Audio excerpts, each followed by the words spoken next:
வணக்கம் அன்பு நண்பர்களே, இன்றைய சிறப்பு 40க்கு 40 நிகழ்ச்சிக்கு உங்கள் அனைவரையும் அன்போடு வரவேற்கிறேன். ஒட்டுமொத்த தமிழகமும் ஆவலாக எதிர்பார்த்துக் கொண்டிருக்கக்கூடிய இந்த 40க்கு 40 நிகழ்ச்சி அப்படி என்ன முக்கியமா இருக்கிறது?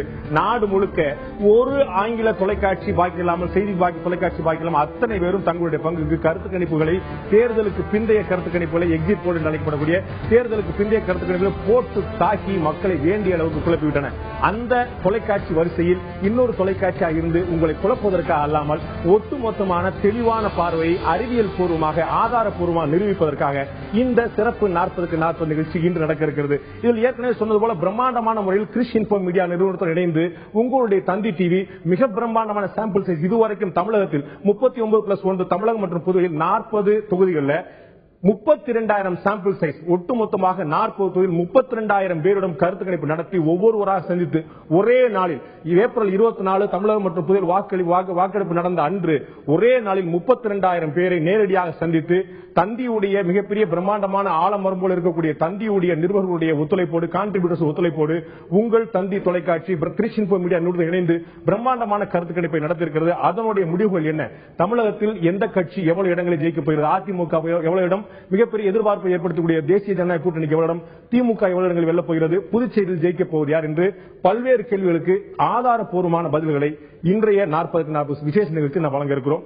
இந்த நிகழ்ச்சி நம்முடைய தங்களுடைய கருத்துக்களை பகிர்ந்து கொள்வதற்காக திரு விஜய் சங்கர், திரு ஜி.சி. சேகர் நம்மோடு இருக்கிறார், ஃப்ரண்ட் லைனுடைய இணை செய்தி ஆசிரியர். அதே போல திரு ரவீந்திரன் துரைசாமி நம்மோடு இருக்கிறார், அரசியல் விமர்சகர். அதே போல விஜய் சங்கர் ஆசிரியர், டெலிகிராஃபுடைய ஆசிரியர், இணை ஆசிரியர் நம்முடைய ஜி.சி. சேகர், ஃப்ரண்ட் லைனோட ஆசிரியர் திரு விஜய் சங்கர். இது தவிர இந்த கருத்து கணிப்பை நடத்திய திரு அருண் கிருஷ்ணமூர்த்தி நம்மோடு இருக்கிறார். உங்கள் 4 வரையும் இந்த நிகழ்ச்சிக்கு வரவேற்கிறேன். திரு ஜி.சி. சேகர், நான் மன்னிக்கிறேன் உங்களுடைய பேரை உங்களுடைய நிறுவனத்தை தவறா சொன்னதுக்காக. நம்ம கருத்து கணிப்பை நம்ம பார்க்க போறோம். இந்த கருத்து முடிவுகள்ல நம்ம எப்படி இந்த கருத்து கணிப்பை நம்பலாம் அப்படிங்கறதுக்கான பல்வேறு விஷயங்கள் மனசு போறோம். முதல்ல நம்ம பார்க்க போறது இந்த கருத்து கணிப்பு ஏன் பிரம்மாண்டமான கருத்து கணிப்பு அப்படிங்கறதுக்கான காரணத்தை பார்க்க போறோம். கருத்து கணிப்பு பிரம்மாண்டமான கருத்து கணிப்பு எல்லாருமே சொல்றாங்க. எந்த வகையில் இது பிரம்மாண்டமான கருத்து கணிப்பு என்பதை இப்போது நாம் பார்க்கலாம். இந்த கருத்து அறியப்பட்டது எப்படி? மொத்த நாடாளுமன்ற தொகுதிகள் 40 தமிழகம் மற்றும் புதுவை. இதுல மொத்த சட்டமன்ற தொகுதிகளாக பிரித்தோம் என்றால் 234. கூடுதலாக தேர்வு செய்யப்பட்ட பகுதிகள் 80. இதுல கருத்து தெரிவித்தவருடைய மொத்த எண்ணிக்கை 31,784. கிட்டத்தட்ட 32,000 பேர், 31,784 பேர் ஒட்டுமொத்தமாக நாம் கருத்து அறிந்திருக்கிறோம். அடுத்ததாக இது எந்த வகையில ஒரு பிரம்மாண்டமான கருத்து கணிப்பு நம்ம சொல்றதுக்கு பார்க்கணும். மே 2013 ஏபிபி நியூஸ் நடத்த ஒட்டுமொத்தமாக இந்திய அளவில் 33,000 கருத்து சாம்பிள் சைஸ் பார்த்திருக்காங்க. அதே போல ஜூலை 2013 CNN, IBN மற்றும் ஹிந்து இணைந்து 18 மாநிலங்கள்ல 9,000 சாம்பிள் சைஸ் பார்த்திருக்காங்க. அதே போல ஜூலை 2013 டைம்ஸ் நவ் மற்றும் இந்தியா டுடே CO இணைந்து 13,000 சாம்பிள் சைஸ் எடுத்திருக்காங்க. October 2013 times now India today CO இணைந்து 24,000 வாக்காளர்கள்ட்ட கருத்து கேட்டிருக்காங்க. அதே மாதிரி ஜனவரி 2014 இந்தியா டுடே CO இணைந்து 21,000 பேர் கருத்து கேட்டிருக்காங்க. ஜனவரி 2014 இந்த ஆண்டு ஜனவரி 2014 CNN, IBN, லோக்நிதி, CSBS இணைந்து 8,591 கருத்து கேட்டிருக்காங்க. இது ஒட்டுமொத்தமாக இந்திய அளவில் தேசிய தொலைக்காட்சிகள் நடத்திய கருத்துக்கள் சாம்பிள் சைஸ். இன்னும் சில விடுபட்டு போயிருக்கலாம். இது ஒரு உதாரணத்துக்கு எடுத்துக் கொள்ளப்பட்ட கருத்து சாம்பிள் சைஸ். ஆனால் இது நாடு முழுக்க 543 தொகுதிகளுக்கான கருத்து கணிப்புகள். நாம் தமிழகம் மற்றும் புதுவையில் 39+1 வெறும் 40 தொகுதிகள் மட்டும் 32,000 சாம்பிள் சைஸ் எடுத்திருக்கிறோம். இந்த சாம்பிள் சைஸ் எவ்வளவு நம்ப தகுந்தது அப்படிங்கறதுக்காக தான் இவ்வளவு பிரம்மாண்டமான சாம்பிள் சைஸ் எடுத்திருக்கிறோம். நான் திரு சேகர்ட்ட கேட்க விரும்புறேன், இந்த சாம்பிள் சைஸ் எவ்வளவு தூரம் நம்ம ஒரு கன்வின்சிங்கான பாயிண்டா இருக்கும்னு நினைக்கிறீங்க? நீங்க எவ்வளவுக்கு அதிகமான பேரை நீங்க சர்வே எடுக்கிறீங்களோ அவ்வளவுக்கு அவ்வளவு உங்களுக்கு கரெக்ட் ஃபீட்பேக் கிடைக்கும், அக்யூரசி லெவல் இன்க்ரீஸ் ஆகும். பட் எக்ஸிட் போல பொறுத்த வரைக்கும் அதுல ஒரு ஸ்மால் எரர் ஃபேக்டர் வரதுக்கு வாய்ப்பு இருக்கு. அது என்னன்னா, ஓட்டு போட்டவங்க தான் யாருக்கு ஓட்டு போட்டவங்க உண்மையா வெளிப்படையா சொல்லுவாங்களா அப்படின்னு பாத்தீங்கன்னா அது எல்லாரும் சொல்ல மாட்டாங்க. சோ அதுல உங்களுக்கு அந்த எரர் ஃபேக்டர் வரதுக்கு வாய்ப்பு இருக்கு. சோ உங்க சாம்பிள் சைஸ் பெருசா இருக்கிறது நல்லது. அதனால அந்த எரர் ஃபேக்டர் ஓரளவுக்கு இதை குறைக்கிறதுக்கு வாய்ப்பு இருக்கு. சோ அதனால எவ்வளவு ஸ்ப்ரெட் ஜாஸ்தியா இருக்கோ அவ்வளவுக்கு அவ்வளவு உங்களுக்கு அக்யூரசி இம்ப்ரூவ் ஆகும் அப்படிங்கறதா பழங்காலத்து. இது அதிகமான எண்ணிக்கையில் எவ்வளவு அதிகமான எண்ணிக்கையில் நம்ம பாக்குறோமோ அவ்வளவு இது அக்யூரேட்டா இருக்கும். எவ்வளவு சாம்பிள் சைஸ் குறையுதோ அதுல குழப்பங்கள் அதிகக்கூடிய வாய்ப்பு இருக்கு. எரர் ஃபேக்டர் கழிக்கணும். ஆனா இதுல மிகப்பெரிய 32,000 போது ஒரு கன்வின்சிங்கான பாயிண்ட் ஆகும் பாக்குறேன். அடுத்தா நான் பார்க்கக்கூடிய விஷயம், இந்த கருத்து அறியப்பட்டது எப்படி என்பதை நான் பார்க்கிறோம். இந்த கருத்து கருத்து நடத்திருக்கோம். இந்த கருத்து எப்படி நடந்ததுங்கிறத நம்ம பார்வையாளர்கள் தெளிவுபடுத்துவதற்காக பார்க்கிறோம். ஒரு சட்டமன்ற தொகுதிக்கு 2 அல்லது 3 வாக்குச்சாவடிகள் சாம்பிளா எடுக்கப்பட்டது. ஒரு சட்டமன்ற தொகுதிக்கு 2 அல்லது 3 வாக்குச்சாவடிகள். ஒரு சட்டமன்ற தொகுதிக்கு 100 பேர் எடுக்கப்பட்டிருக்காங்க. ஒரு சட்டமன்ற தொகுதிக்கு. அதே போல ஒரு நாடாளுமன்ற தொகுதிக்கு மொத்தமாக 600 பேர் எடுக்கப்பட்டிருக்காங்க. இதுல இன்னும் சிறப்பா நிலப்பரப்பிலும் சமூக அமைப்பிலும் மாறுபட்ட 2 பகுதிகள். சில இடங்கள்ல ஒரு சில பிரிவினர் அதிகமா இருப்பாங்க, சில ஜாதி ஓட்டுகள் அதிகமா இருக்கும், சில மத ஓட்டுகள் அதிகமா இருக்கும். அந்த அடிப்படையில நிலப்பரப்பிலும் சமூக அமைப்பிலும் மாறுபட்ட 2 பகுதிகள் அதில் தேர்ந்தெடுக்கப்பட்டிருக்கு. அந்த 2 பகுதியில் உள்ள 4 வாக்குச்சாவடிகள் சாம்பிள் எடுக்கப்பட்டிருக்கு. இந்த பகுதியில் உள்ள 200 வாக்காளர்கள், ஏற்கனவே பார்த்த 600 வாக்காளர் போக 200 வாக்காளர்கள், மொத்தமாக கருத்து தெரிவித்தவர்கள் 800 பேர். இப்படி ஒரு பாராளுமன்ற தொகுதிக்கு நம்ம 800 பேர் பார்க்கிறோம். ஒரே ஒரு நாடாளுமன்ற தொகுதிக்கு 800 பேர். அப்படி எப்படி பண்ணாங்க, வாக்களித்து விட்டு வெளியே வருவதோட மட்டும்தான் கருத்து கணிப்பு. கருத்து கணிப்புங்கிறது ஒரே நாள் அன்னைக்கு ஏப்ரல் 24 காலையில 8 மணில இருந்து சாயந்தரம் 6 மணிக்கு எடுத்தது. வாக்களித்து விட்டு வெளியில் வருவது மட்டும்தான் இந்த கருத்து எடுத்துக்கப்பட்டது. அதே மாதிரி வாக்குச்சாவடிக்கு அருகிலே அங்கே அவருடைய வீட்டெல்லாம் போய் பார்க்காம அதுக்கப்புறம் அவங்க என்ன சொல்றாங்க, முடிவு மாத்துறாங்களா, மனநிலை மாத்துறாங்களா இல்லாம வாக்குச்சாவடியில் வெளியே வந்த உடனே அங்கே எடுக்கப்பட்டது. அதே போல கேள்வித்தாளை நம்ம கொடுத்து என்னென்ன கேள்விதான் இருக்கும் சொல்லி கேள்வித்தாளை கொடுத்து அதை அங்கேயே பூர்த்தி செஞ்சுட்டு அங்கேயே நம்ம வாங்கியிருக்கோம். இந்த அடிப்படையில் தான் நம்ம கருத்து அறியப்பட்டது. நான் அருண் கிருஷ்ணமூர்த்தி கேட்கிறேன், இந்த கருத்து கணிப்பை கிறிஸ்டின் மீடியா நமக்காக நடத்தினவங்க, இந்த இதுல என்ன மாதிரியான விஷயங்கள் எடுக்கப்பட்டது? இதுல இந்த நம்ம சாம்பிள் சைஸ் எடுத்திருக்கீங்க. ஒரு பாராளுமன்ற தொகுதிக்கு 6 சட்டமன்ற தொகுதி எல்லா இடத்துலயுமே பிளஸ் அடிஷனலா 2 சட்டமன்ற தொகுதி எடுக்கிறீங்க. அந்த 2 சட்டமன்ற தொகுதி எதுக்கு, அந்த 2 பூத் எதுக்கு எடுக்கிறீங்க? 6 பூத் பிளஸ் 2 பூத் எதுக்கு எடுக்கிறீங்க? 6 பூத் மட்டுமே போதுமே. 2 பூத் கன்ஃபியூஸ் பண்ணாத அவங்கள. நம்ம ஒரு நாடாளுமன்ற தொகுதின்னு எடுத்துக்கிட்டா ஒரு சட்டமன்ற தொகுதியிலயும் ரெப்ரசன்டேஷன் கொடுக்கிறோம். அது போக நம்ம எடுத்த அந்த 2 ரீஜன்ஸ், அதாவது ஒன்னு சோசியல் ஃபேக்டர்ஸ், இன்னொன்னு ஜியோகிராபிக்கல் ஃபேக்டர்ஸ். அது ஏன் எடுக்கிறோம்னா அது ஒரு இண்டிகேட்டர். இப்போ இந்த 6 சட்டமன்ற தொகுதியிலையும் நம்ம கேட்கும் போது ஒரு சட்டமன்ற தொகுதி ஒரு கட்சிக்கு ஃபேவரபிளா இருந்து இன்னொரு சட்டமன்ற தொகுதி இன்னொரு கட்சிக்கு ஃபேவரபிளா இருக்கும்போது இதை நியூட்ரலைஸ் பண்றதுக்கு நியூட்ரல் டேட்டா எடுக்கிறதுக்கு தான் 2 வேற ரீஜியன்ஸ்ல இருந்து மெட்ராஸ், சவுத் மெட்ராஸ் ஒரு கான்ஸ்டிட்யூன்சி எடுத்துக்கிட்டா மயிலாப்பூர், சைதாப்பேட், விருகம்பாக்கம், டி நகர் அப்படின்னு எல்லா இடத்துலயுமே எடுத்துட்டு கூட நம்ம எக்ஸ்ட்ரீம் நார்தர்ன் பாயிண்ட் அங்க இருக்கிற சோசியல் ஃபேக்டர்ஸ் வச்சு டிவைட் பண்ணி அங்க ஒரு சாம்பிளும், எக்ஸ்ட்ரீம் சதர்ன் பாயிண்ட் அங்க ஒரு சோசியல் ஃபேக்டர்ஸ் டிவைட் பண்ணி அங்க ஒரு சாம்பிள் எடுப்போம். இது இது இண்டிகேட்டர். இந்த சட்டமன்ற தொகுதிக்கு உட்பட்ட இதை மட்டும் நம்பாம அக்ராஸ் த கான்ஸ்டிட்யூன்சி ஒரு இண்டிகேட்டர் சாம்பிள் தான் இந்த டெக்னாலஜி. விஜயசங்கர், இந்த அவர் சொன்ன சாம்பிள் சைஸ் எப்படி எடுத்தோம், அந்த எப்படிப்பட்ட அந்த வார்டுகள் நம்ம எப்படி இந்த தூக்கி தேர்ந்தெடுத்தோங்கிறது உங்களுக்கு கன்வின்சிங்கா இருக்கா? கன்வின்சிங்கா இருக்கு. இருந்தாலும் சேகர் சொன்ன மாதிரி எக்ஸிட் போல் இந்த தமிழக சூழல் இன்னைக்கு என்னன்னா முன்பு எப்போதும் இல்லாத வரைக்கும் ஒரு 4-5 அணிகளாக பிரிந்து நிற்கின்றன. இதுல நீங்க சாம்பிள் சைஸ் அதிகமாகனாலே நிச்சயமா ஒரு சரியான பிக்சர் கிடைக்குங்கிற பத்தி வருதுல. எக்ஸிட் போலுக்குரிய நம்பகத்தன்மை கொஞ்சம் குறைவா தான் இருக்குது. ஒப்பீனியன் போல்ல கூட இதை கேப்சர் பண்றது கொஞ்சம் கஷ்டம். இருந்தாலும் உங்களுடைய இந்த மெத்தட் எனக்கு ஓரளவு கன்வின்சிங்கா தான் இருக்கு. ஓரளவுக்கு இவங்க இந்த அளவுக்கு ஒரு தெளிவான ஒரு ஆதாரமான கேள்வி பாத்துங்க. திரு விஜயசங்கர் சொன்னது போல தமிழகத்துல ஒட்டுமொத்தமா ஒரு 5 முனை போட்டி நடக்கு, 6 முனை போட்டி நடக்குன்னு சொல்றாங்க. ஆனா ஆம் ஆத்மி கட்சி தமிழகத்துல எந்த அளவுக்கு இருக்குன்னு தெரியும். காங்கிரஸ் கட்சி எல்லாத்தையும் போட்டுலாம் அவங்களுடைய ஓட்டு பலம் என்னன்னு தெரியும். இடதுசாரி கட்சிகள் குறிப்பிட்ட தொகுதியில் மொத்தமே 18 தொகுதியில் 2 பேரும் சேர்ந்தே போட்டிட்டாங்க. அப்ப நம்ம இது ஒரு 6 முனை போட்டியை எடுத்துக்க முடியுமா, இல்லாட்டி பிரதானமான 3 முனை போட்டியா எடுத்துக்க முடியுமா? 3 முனை போட்டிங்கிறத தாண்டி 4 முனை போட்டியா எடுத்துக்கலாம். பல மற்ற கட்சிகள்ல சில கட்சிகள் இடங்களை குறைச்சுதான் பண்ணியிருக்கிறாங்க. சில இடங்கள்ல அவங்களுக்கு ரியல் ஓரளவு மற்ற 3வது கட்சிகளோட போட்டியிடக்கூடிய அளவுக்கு ஸ்ட்ரென்த் உள்ள லெவல்ல தான் இருக்கிறாங்க. இது போல நீங்க இந்த சாம்பிள் சைஸ் சொன்னீங்க, அது மேக்சிமம் நீங்க சயின்டிபிக்கா பண்ணிருக்கீங்க. அவர் சொல்றத பார்த்தா 800 பேர்னா அதுல உள்ள தலித்துகள் எவ்வளவு, மைனாரிட்டிஸ் எவ்வளவு, அப்பர் எவ்வளவு, ஓபிசி எவ்வளவு, எல்லா தரப்பு இதையும் பண்ணி மேக்சிமம் ஃபுல் ப்ரூஃபா எரர் வராம இருக்கக்கூடிய அளவுக்கு நீங்க உங்களோட சயின்டிபிக்கான ஒரு மெத்தடாலஜில கரெக்டா பண்ணிருக்கீங்கன்னு தெரியுது. என்றாலும் கூட ஏற்கனவே நம்ம சேகர் சொன்னது மாதிரி மக்கள் பொய் சொல்லுவாங்க. ஓட்ட ஒண்ண போட்டுக்கிட்டு நீங்க நம்மளெல்லாம் இது பண்ணதுக்காக அவங்க போட்டது ஒன்னா இருக்கும், இன்னொன்னு சொல்லிட்டு போவாங்க. இந்த மாதிரிப்பட்ட ஒரு மக்கள் நம்மளை விளையாட்டு காட்டக்கூடிய ஒரு தன்மையும் நம்ம இதை பேர் பண்ணி தான் நம்ம இதை ஃபேஸ் பண்ண வேண்டியது இருக்கு. எனவே அவரோட சாம்பிள் சைஸ் சயின்டிபிக்கா இருக்கு. திரு அருண் கிருஷ்ணமூர்த்தி, இப்ப சார் சொன்ன ஒரு பாயிண்ட் வரக்கூடிய ஆள் நான் திமுக தான் ஓட்டு போட்டேன் நான் சொல்றேன், ஆனா நான் அதிமுக ஓட்டு போட்டிருப்பேன். இப்போ இதை நீங்க எப்படி கண்டுபிடிப்பீங்க? அதுக்கு ஏதாவது எரர் மார்ஜின் ஏதாவது வைக்கிறீங்களா? அந்த மாதிரி நீங்க 32,000 கணக்கு இருக்கிறீங்களா, வேற ஏதாவது கழிக்கிறீங்களா? நம்ம இது ரொம்ப வேலிட் பாயிண்ட்.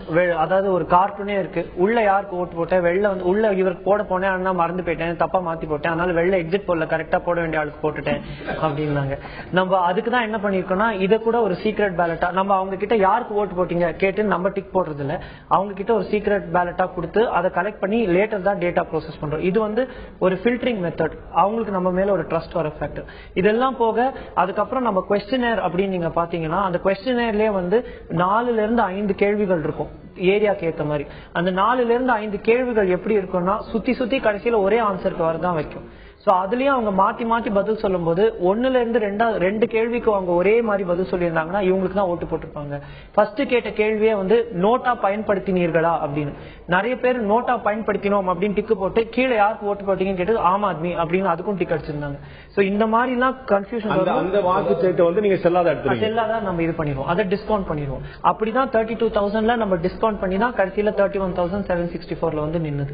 சோ அந்த மாதிரி டிஸ்கவுண்ட் பண்ணிட்டு அந்த மாதிரிலாம் ஃபேக்டர்ஸ் எடுத்துட்டு இது போக நம்ம ஆட் பண்ற எரர் ஃபேக்டர் தான் 2 to 3% which based on which நம்ம இந்த நம்பர்ஸ்க்கு வந்துட்டு நம்ம ஜஸ்டிஃபை பண்றோம். சோ நம்ம வந்து இந்த எரர் மார்ஜின் அந்த ஃபுல் ப்ரூஃபா இருக்கிறதுக்காக ஒரு மிகப்பெரிய மெனக்கெடெல்லாம் எடுத்துக்கிறோம். அது பேர்ல தான் இந்த 32,000 சாம்பிள் சைஸ் வந்திருக்கு. அவருடைய கருத்துக்களை முழுவதும் வெளியிட்டிருக்கிறோம். இதுல நம்ம தினத்தந்தியோடைய கான்ட்ரிபியூட்டர்ஸ் என்று அழைக்கக்கூடிய நம்முடைய செய்தியாளர்கள் வந்து மிகப்பெரிய அளவுல வந்து பங்களிச்சாங்க. அவங்க களத்துல போகும்போது அவங்கள்ட்ட வந்து இந்த கருத்து கணிப்பை எக்ஸிட் போல் நடத்தின போது அவங்களுடைய எக்ஸ்பீரியன்ஸ் எப்படி இருந்ததுன்னு கேட்டிருந்தோம். அதை நம்ம இப்ப பார்க்கலாம். கடந்த 24ஆம் தேதி வாக்குப்பதிவின் போது திருக்கோளூர் பகுதியில் வாக்காளர்களை தேர்தல் பூத்தில் வாக்களித்து விட்டு வெளியே வந்த வாக்காளர்களை சந்தித்து கருத்து வாக்குப்பதிவு குறித்து கேட்டிருந்தோம். அப்போது நீங்கள் 3 கேள்வி நாங்கள் பத்திரிகை சார்பாக கேட்டோம். என்னன்னா முதல்ல நீங்க வந்து நோட்டோவுக்கு வாக்களிச்சிங்களான்னு கேட்டோம். அதுக்கு வந்து இளம் தலைமுறையினர் வந்து பலர் வந்து ஆமா நாங்கள் நோட்டோவுக்கு வாக்களித்தோம்னு சொன்னாங்க. அடுத்தது நீங்கள் வாக்களித்த வேட்பாளர் வெற்றி பெறுவார்னு நினைக்கிறீங்களான்னு கேட்டதுக்கு அனைவருமே அவங்க நாங்க ஓட்டு போட்டோம் ஜெயிப்போன்ற விஷயத்துல ரொம்ப ஆணித்தரமா சொன்னாங்க. 3வதா ஒரு கேள்வி கேட்டோம், யாருக்கு வாக்களிச்சிங்கன்னு கேட்டோம். அதுல வந்து பலர் வந்து ரொம்ப தர்ம சங்கடப்பட்டாங்க, இது எப்படி சொல்றது அப்படின்ட்டு. நாங்க ஒண்ணும் இல்ல தினத்தந்தியில வரோம் பத்திரிகை கருத்து கணிப்புக்காக கேட்கறோம், நீங்க தைரியமா சொல்லுங்க அப்படின்னு கேட்டப்போ ஒரு சிலர் வந்து தைரியமா சொன்னாங்க. பலர் வந்து எங்களை தனியா அழைச்சிட்டு போயிட்டு நாங்க இதுக்கு தான் போட்டோம், நீங்க யார்ட்டையும் சொல்லாதீங்கன்ற விஷயத்த சொல்லிட்டு போனாங்க. நாங்க அவ்வாறு எடுத்த கருத்து கணிப்பை பார்க்கும்போது திருக்கோளூர் பகுதியிலிருந்து விழுப்புரம் பார்லிமெண்ட் வரும், பக்கத்துல வந்து கள்ளக்குறிச்சி பார்லிமெண்ட் வரும். ரெண்டுத்திலுமே வந்து அதிமுக சாதகமா இருந்த மாதிரி தான் எங்களுடைய கருத்து கணிப்புல தெரிய வருது. நடைபெற்ற பாராளுமன்ற தேர்தலில் ராமநாதபுரம் பாராளுமன்ற தொகுதிக்குட்பட்ட அறந்தாங்கி சட்டப்பேரவை தொகுதியில் வாக்களித்த வாக்காளர்களின் மனநிலை என்ன, எந்த கட்சிக்கு வாக்களித்தார்கள் என்பதை தந்தி டிவி கருத்து கணிப்பிற்காக அவர்களை சந்தித்து நமக்கு கொடுக்கப்பட்ட படிவத்தில் அவர்களிடம் அவர்கள் வாக்களித்த சின்னம் குறித்து நாம் கருத்து கேட்டோம். ஆலப்பிறந்தான் கிராமத்தில் நாம் வாக்குப்பதிவு செய்தவர்களிடம் அவர்களின் மனநிலையை அறிந்து கொள்வதற்காக சில கல்லூரி மாணவிகளிடம் கருத்து கேட்டோம். அவர்களும் மிகுந்த ஆர்வத்துடன், அதாவது ஆங்கில சேனல்கள் மட்டுமே இதுவரை கருத்து கணிப்புகள் நடைபெற்று வந்தன. ஆனால் தமிழகத்தில் உள்ள தந்தி டிவியில் இதுபோன்று கருத்து கணிப்பு செய்வது மிகுந்த வரவேற்பை பெற்றுள்ளதாகவும் கூறி அவர்களும் தயங்காமல் தாங்கள் வாக்களித்த சின்னத்தை பல பேர் முன்னிலையிலும் டிக் செய்து நமக்கு மிகுந்த ஒத்துழைப்பை கொடுத்தனர். புதிய வாக்காளர்கள் வந்து எங்களுக்கு வந்து புதுவிதமான ஆட்சி தான் வேணும், இதுக்கு முன்னாடி இருந்ததை காட்டியும் ஒரு பெட்டரான ஒரு ஆட்சி வேணும்ட்டு, ஆட்சி மாற்றம் வேணும்னு சொல்லி எதிர்பார்க்கிறாங்க. அதே சமயம் கிராம பகுதிகளில் எடுத்துக்கிட்டா முதியவர்கள் மற்றும் பெரியவங்க பெண்கள் வந்து அதிகமா இருக்க தமிழகத்தில் இருக்க ஆட்சியில அவங்க சொன்ன அறிக்கைகள் அனைத்தையுமே நிறைவேற்றிட்டு வராங்க, ஒவ்வொன்றா நிறைவேற்றிட்டு வராங்க. இதுவே எங்களுக்கு ரொம்ப யூஸ்ஃபுல்லா இருக்கு சொல்லியிருக்காங்க. தேர்தலில் வாக்களிச்சுட்டு வந்தவங்க கிட்ட ஒரு ஃபார்மை கொடுத்து நீங்க யாருக்கு வாக்களிச்சீங்க அப்படின்னு சொல்லி நாங்க கேட்டோம். பெரும்பாலும் வந்து நாங்க வாக்களிச்சதை வந்து வெளியே காட்ட விரும்பல அப்படின்னு சொல்லிட்டு பாதி பேர் போயிட்டாங்க. குறிப்பா வந்து இளைய சமுதாயத்துல வந்து முதல் ஓட்டு பதிவு செஞ்சவங்க வந்து தனது ஜனநாயக கடமையை நிறைவேற்ற திருப்தியோட வந்து வாக்குச்சாவடி விட்டு வெளியே வந்தாங்க. அவங்க கிட்டே நாங்க ஃபார்ம் ஃபுல்லா கொடுத்தப்ப அவங்களே வந்து ஃபார்மை வந்து ஃபுல்லப் பண்ணி கொடுத்தாங்க. கருத்து கணிப்புக்கு சென்ற போது வாக்களித்து விட்டு அந்த மக்கள் தங்களுடைய கருத்துக்களை எந்தவித ஒளிவு மறைவு இல்லாமல் தெரிவித்தார்கள். அப்படி பார்க்கும்போது எல்லா தரப்பு மக்களும் சாதி மத வேறுபாடு இல்லாமல் அனைத்து தரப்பு மக்களையும் நான் சந்தித்தேன். அவர்கள் தங்கள் கருத்துக்களை தெளிவாக கூறினார்கள். அவர்களுடைய அந்த கருத்து பரிமாற்றத்தில் ஒரு மாற்றத்தின் அறிகுறி தென்பட்டது. தமிழகம் முழுவதும் இருக்கக்கூடிய தினத்தந்தியுடைய கான்ட்ரிபியூட்டர்ஸ் என்று அழைக்கப்படக்கூடிய செய்தியாளர்கள், அங்க இருக்கக்கூடிய கிராம பகுதியில் ஒவ்வொரு இடத்துல இருக்கக்கூடிய 500க்கும் மேற்பட்ட செய்தியாளர்கள் வந்து முழுமையாக பயன்படுத்தணும். அவர்கள் ஒரு சிலர் தங்களுடைய அனுபவம் எப்படி இருந்ததுன்னு சொல்ல நம்ம கேட்டிருந்தோம். இந்த நான் அந்த சீட்ல கொடுத்திருந்த போது என்னுடைய தொலைபேசி எண்ணும் அருணுடைய தொலைபேசி எண்ணும் சேர்க்கப்பட்டிருந்தது. எவ்வளவு தொலைபேசி அழைப்புகள் அன்னைக்கு ஏப்ரல் 24 கருத்துக்கள் நடத்தப்பட்ட போது வந்து எங்க 2 தான் தெரியும். அத்தனை பேரும் தந்தி தானா, நம்ம அது பேப்பர்ல பேர்லாம் போடாம இருந்தோம், தந்தி தானா, நீங்க இவர் தான் பேசுறீங்களா, உங்களுக்கு தெரியுமா, இது வந்து கொடுக்கலாமா, நம்பி சொல்லாமா, அவ்வளவு கிராஸ் செக் பண்ணிட்டாங்க. மக்களுடைய விழிப்புணர்ச்சி அவ்வளவு பெரிய ஆசையா இருந்தது. கையில தனியா வச்சு யோசிச்சு நமக்கு அங்கிருந்து போன் பண்ணி கேட்டாங்க. சிலர் வந்து வீட்டுக்கு எடுத்துட்டு போயிட்டாங்க. நிறைய ஒரு சுவாரஸ்யமான விஷயங்கள் நடந்தது. இப்படி ஒரு எந்த விதமான தவறு நடக்கக்கூடாது ஒரு துல்லியமான கருத்து கணிப்பு நடத்த முடிவுகள் அறிவிச்சுதான் நீங்க அறிவிக்க போறோம். இதற்கு முன்னால் நாம் தேர்தலுக்கு முந்தைய கருத்து கணிப்பை நாம் வெளியிட்டிருந்தோம். அந்த கருத்து கணிப்புடைய முடிவுகள் என்னவாக இருந்தது? கிறிஸ்டியன் மீடியா நிறுவனத்துடன் இணைந்து தந்தி டிவி நடத்திய மிக பிரம்மாண்டமான கருத்து கணிப்புடைய முடிவுகள், தேர்தலுக்கு பிந்தைய கருத்து கணிப்பு முடிவுகள், எக்ஸிட் போல் ரிசல்ட்ஸ் நாம் பார்த்துக் கொண்டிருக்கிறோம். தமிழகம் மற்றும் புதியில் இருக்கக்கூடிய 40 தொகுதியில் எந்த தொகுதியில் யார் ஜெயிக்க போகிறார், அதிமுக சாதகமான தொகுதியில் என்ன, திமுக வெற்றி பெறப்போற தொகுதியில் என்ன, தேசிய ஜனநாயக கூட்டணி வெற்றி பெறக்கூடிய தொகுதியில் என்ன என்று துல்லியமாக இன்று இரவுக்குள் நாம் இந்த முடிவுகளை மொத்தமாக பார்க்க இருக்கிறோம். அதற்கு முன்னால் நாம் இப்போது இதற்கு முன்னால் இன்று தேசிய அளவில் இந்த 2014 தேர்தலை பற்றி தேசிய அளவில் இருக்கக்கூடிய தொலைக்காட்சிகள் எல்லாம் ஒரு கருத்து கணிப்பை இன்று வெளியிட்டிருக்கின்றன. தேர்தலுக்கு பிந்தைய எக்ஸிட் போலுடைய முடிவுகளை வெளியிட்டிருக்கின்றன. நாம் தமிழகத்தில் எப்படி வெளியிட்டுக் கொண்டோம் அதுபோல தேசிய தொலைக்காட்சிகள் நாடு முழுமைக்குமான தொலைக்காட்சிகள் முடிவுகளை வெளியிட்டிருக்கின்றன. அந்த கருத்து கணிப்பு முடிவுகள் என்ன சொல்கின்றன என்பது இப்போது பார்க்கலாம். தேசிய அளவில் பார்க்கும்போது ஆங்கில ஊடகங்களுடைய கருத்துக்களின் முடிவில் பார்க்கிறோம். ஆஜ்தக் என்ற சேனல் பாஜக கூட்டணிக்கு 298 எண்களும், காங்கிரசுக்கு 93 தொகுதிகளும், மற்றவர்கள் 152 தொகுதியில் வெற்றி பெறுவார்கள் என்று தெரிவித்திருக்கிறது. அதேபோல இந்தியா நியூஸ் என்ற தொலைக்காட்சி 315 இடங்களில் தேசிய ஜனநாயக கூட்டணி வெற்றி பெறும் என்றும், 80 இடங்களில் காங்கிரஸ் கூட்டணி வெற்றி பெறும், 148 இடங்களில் மற்றவர்கள் வெற்றி பெறுவார்கள். அதேபோல ஜி நியூஸ் தொலைக்காட்சி 299 தொகுதிகளில் பாஜக கூட்டணி, 112 இடங்களில் காங்கிரஸ் கூட்டணி, 132 இடங்களில் மற்றவர்கள். அதேபோல ஏபிபி நியூஸ், முன்னாள் ஸ்டார் நியூஸ் இருந்த ஏபிபி நியூஸ் 278 இடங்களில் பாஜக கூட்டணி, 93 இடங்களில் காங்கிரஸ் கூட்டணி, 172 இடங்களில் மற்றவர்கள். இந்தியா டிவி 317 இடங்களில் உள்ளதே ஆகப்பெரிய அதிகமான தொகுதிகளை பாஜக கூட்டணி கொடுக்கக்கூடியது இந்தியா டிவி. இந்தியா டிவி 317 இடங்களில் பாஜக கூட்டணி வெற்றி பெறும், காங்கிரஸ் 104 தொகுதிகளில், அதில் 122 மற்றவர்கள் என்று தெரிவித்திருக்கிறது. என்டிடிவி 283 தொகுதிகள் தேசிய ஜனநாயக கூட்டணிக்கு, காங்கிரசுக்கு 99, அதே போல மற்றவர்கள் 163. இதுல நம்ம பார்க்கும்போது இந்த தேசிய ஜனநாயக கூட்டணி, இப்ப இருக்கக்கூடிய தேசிய ஜனநாயக கூட்டணிக்கு 272 இடங்கள் கிடைத்தால் அறுதி பெரும்பான்மை என்று அர்த்தம். 272க்கு மேலதான் கிட்டத்தட்ட அனைத்து தொலைக்காட்சி ஊடகங்களுமே கொடுத்திருக்காங்க. நான் திரு ஜி.சி. சேகரத்தை கேட்கிறோம். நம்ம வந்து இங்கிலீஷ் சேனல்ஸ் எல்லாமே பார்த்தோம். இதுல வந்து கிட்டத்தட்ட எல்லா சேனலுமே யுனானிமஸா ஒரு விஷயத்துல இருக்கு. நம்ம அதோட எடுக்கக்கூடிய டேக் பார்த்தோம் அப்படின்னா, வரப்போற பிஜேபி கவர்மெண்ட் வந்தா அதுல வந்து ஒரு மைனாரிட்டி கவர்மெண்டா இருக்காது, 272 மார்க்க தாண்டிடுச்சுங்கிறதா எல்லாமே சொல்றாங்க. இந்த 272 மேலதான் எல்லா நம்பருமே போகுது. எதை காட்டுது? மக்கள் வந்து ஸ்டெபிலிட்டி விரும்புறாங்க. அதாவது இழுபறியான ஒரு நிலைமை வேண்டாம், மூன்றாவது அணி தேவையில்லை. காங்கிரஸ் மேல பயங்கர அதிருப்தி, கோபம். அப்புறம் நரேந்திர மோடி மேல ஒரு பெரிய எதிர்பார்ப்பு இருக்கு. அவருடைய லீடர்ஷிப்ல அவர் செஞ்ச கேம்பெயின் ரொம்ப முக்கியமானது. ஏன்னா ஒரு 400 மீட்டிங் அட்ரஸ் பண்ணிருக்காரு. ஐ திங்க் இந்திய அரசியல் வரலாற்றுல யாருமே செய்யாததான் அது. அதெல்லாம் ரொம்ப இம்பாக்ட் இருந்திருக்கு. பிஜேபி வந்து நல்ல அவங்க என்ன பண்ணாங்க, மோடி வந்து ஒரு எல்லாரையும் ஒரு பிரிவினை சக்தினாங்க. அது இல்லாம அவர் வந்து எல்லா ஸ்டேட்லயும் அவர் வந்து புதிய புதிய கூட்டணி கட்சிகளை கொண்டு வந்திருக்காங்க. பீகாரா இருக்கட்டும், ஆந்திராவா இருக்கட்டும், தமிழ்நாடு பாருங்க, அகாலிதள், அப்புறம் சிவசேனா, இந்த மாதிரி எல்லா இடத்துலயும் அவங்க சின்ன சின்ன கட்சிகள்லாம் தங்களோட சேர்த்துக்கிட்டு தங்களோட பலத்தை இம்ப்ரூவ் பண்ணிருக்காங்க. சோ இதெல்லாம் சேர்ந்துதான் அவங்களுக்கு வந்து அந்த ஸ்டெபிலிட்டி, ஒரு மெஜாரிட்டி கொடுக்கணும், ஸ்டெபிலிட்டி கொடுக்கணும். யூபிஏ மேல இருந்த கோவம் பிளஸ் மோடி ஃபேக்டர், இது மூணு தான் எனக்கு. இந்த எண்கள் வந்து தப்பா போறதுக்கான வாய்ப்பு இருக்கா? இதுல வந்து நம்ம வந்து ஒரு இன்ஃபுளுன்ஸ் தெரியுற மாதிரி ஒரு சந்தேகம் வந்துருதோன்னு எனக்கு ஒரு டவுட். எல்லாருமே வந்து இப்ப பிஜேபி ஆட்சி வரும் அப்படிங்கிற அலையில வந்து அவங்களும் சிந்திக்க ஆரம்பிச்சாங்களோ. அதாவது 2009 நடந்த தேர்தல் இந்த பல பத்திரிகைகள் வந்திருக்கு, பேஸ்புக்லாம் வந்திருக்கு. அந்த எக்ஸிட் போல் ரிசல்ட் எல்லாமே தப்பா தான் போயிருக்கு. எக்ஸிட் போலோட நம்பகத்தன்மை அங்க மறுபடியும் வருது. இன்னொன்னு என்னன்னா, கிரவுண்ட் லெவல்ல இருந்து வர ரிப்போர்ட்ஸ், அதாவது நேரடியாக மக்களை சந்தித்து ரிப்போர்ட்டர்ஸ் வந்திருக்க பல இடங்களில் பேசும்போது, உத்தரப்பிரதேசத்தில் ஓரளவுக்கு பிஜேபி ஆதரவு நிலை இருந்தாலும் பீகார்ல அவங்க எதிர்பார்த்தோட குறைவா வருகிறது. அதே மகாராஷ்டிராலும் பஞ்சாப்ல வந்து அவங்க எதிர்பார்த்தோட குறைவா வருது. கிரவுண்ட் லெவல் ரிப்போர்ட், அதாவது நேரடியாக போய் மக்களை சந்தித்து அங்க இருக்கும் பிரச்சனைகளை பார்க்கும்போது இது ரொம்ப அதீத மதிப்பீடு மாதிரி தான் தெரிகிறது. ரவீந்திர துரைசாமி கேட்கிறோம், இது வந்து அதீத மதிப்பீடுங்கிற போல சொல்றாங்க. இப்ப நம்ம வந்து 32,000 சாம்பிள் தமிழ்நாட்டில் வச்சிருந்தாலும் கூட அவங்களும் வந்து ஒவ்வொரு சாம்பிள் சைஸ் வச்சிருப்பாங்க. அதுக்கு பின்னாடி ஒரு சயின்டிபிக் ரீசன்ஸ் இருக்கும். நிச்சயமா இது அதிக மதிப்பீடு தான். அவர் சொன்ன மாதிரி 2009 வந்து என்டிஏ எடுத்தது 157 தொகுதிகள். ஆனா எல்லாரும் மிக அதிக மதிப்பீடு கொடுத்து 200க்கு மேலதான் எல்லாரும் போட்டாங்க. காங்கிரஸோட இன்டர்னல் அசஸ்மெண்ட் எக்ஸிஸ்ட் போட்டது கூட என்டிஏக்கு 165 கொடுத்தாங்க. காங்கிரஸ் பார்ட்டியே 165 சீட் என்டிஏக்கு வரும்னு கொடுத்தாங்க. ஆனா என்டிஏ வந்தது 157 தான் வந்து. ஆனா அதற்காக வந்து 2009 மாதிரி என்டிஏ இப்போ போயிரும் நான் சொல்ல வரல.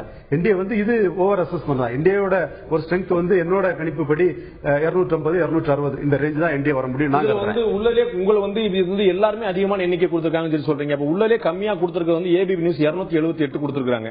அதுக்கு கீழே வரும் நீங்க நினைக்கிறீங்க? வாய்ப்பு இருக்கு. 260 தனி பெரும்பான்மை இப்ப இருக்கக்கூடிய தேசிய ஜனநாயக கூட்டணி பெறுவதற்கு வாய்ப்பு இல்லை. தனிப்பெருமை வந்து அவங்க போன்லயே கூட்டணி கட்சியில் வரக்கூடிய அளவுக்கு ஆட்சி அமைக்கக்கூடிய அளவுக்கு அவங்களுக்கு சீட் வரும். 250 260. இப்ப இருக்கக்கூடிய கூட்டணி வச்சுட்டு இவங்களால ஆட்சி அமைக்க முடியாது. வேற வெளியில இருந்து ஆதரவு தேவை. டிஆர்எஸ் ஒய்எஸ்ஆர் காங்கிரஸ் ஐஎன்எல்டி நிறைய கட்சிகள் இருக்கு. ஒரு பிரச்சனை என்ன, பிஜேபிக்கு அவ்வளவு நம்பிக்கை இருக்கிறதா என்பது எனக்கு ஒரு சந்தேகம் இருக்கிறது. ஏன்னா மோடி கேட்டா 320 அவங்க அது வேற. பேசும்போது அவங்க கேம்பெயின் ஸ்டைல் வந்து எப்படி மாறிடுச்சு பாருங்க. முதல்ல டெவலப்மெண்ட் அப்படின்னு தொடங்கினாங்க. போக போக போக கம்யூனல் போலரைசேஷன் அந்த மாதிரி ரொம்ப கான்ட்ரோவர்ஷியல். இன்னொன்று முக்கியமான மோடியோட ஸ்டேட்மெண்ட் 2 விஷயங்கள் பாருங்க, 2-3 விஷயங்கள். மோடியோட ஸ்டேட்மெண்ட் வந்து தேர்தல் காலத்தில் நாங்கள் என்ன வேணாலும் பேசியிருக்கலாம், ஆனால் நாங்கள் வந்து போற தேர்தலுக்கு பிறகு அதெல்லாம் நான் வந்து அதிமுக வந்து அட்டாக் பண்ணாங்க, மமதா பானர்ஜி அட்டாக் பண்றாங்க, தேர்தலுக்கு பிறகு அவர்களை ஏற்றுக்கொள்வோம் அப்படி சொல்லும்போது அதே ஒரு நம்பிக்கையின் மேலும் காட்டுகிறது. இன்னொன்னு, இன்னைக்கு வந்து எல்லா தேர்தல் நடத்தை விதிகளையும் மீறி மோடி வந்து ஓப்பனா டெலிவைஸ் பண்றாரு ஸ்பீச். அது வந்து இதுவரைக்கும் யாரும் கேட்கல. சேனல்ஸ் பாத்தீங்கன்னா சேனல்ஸ் ஒரு முடிவுக்கு போயிட்டாங்க.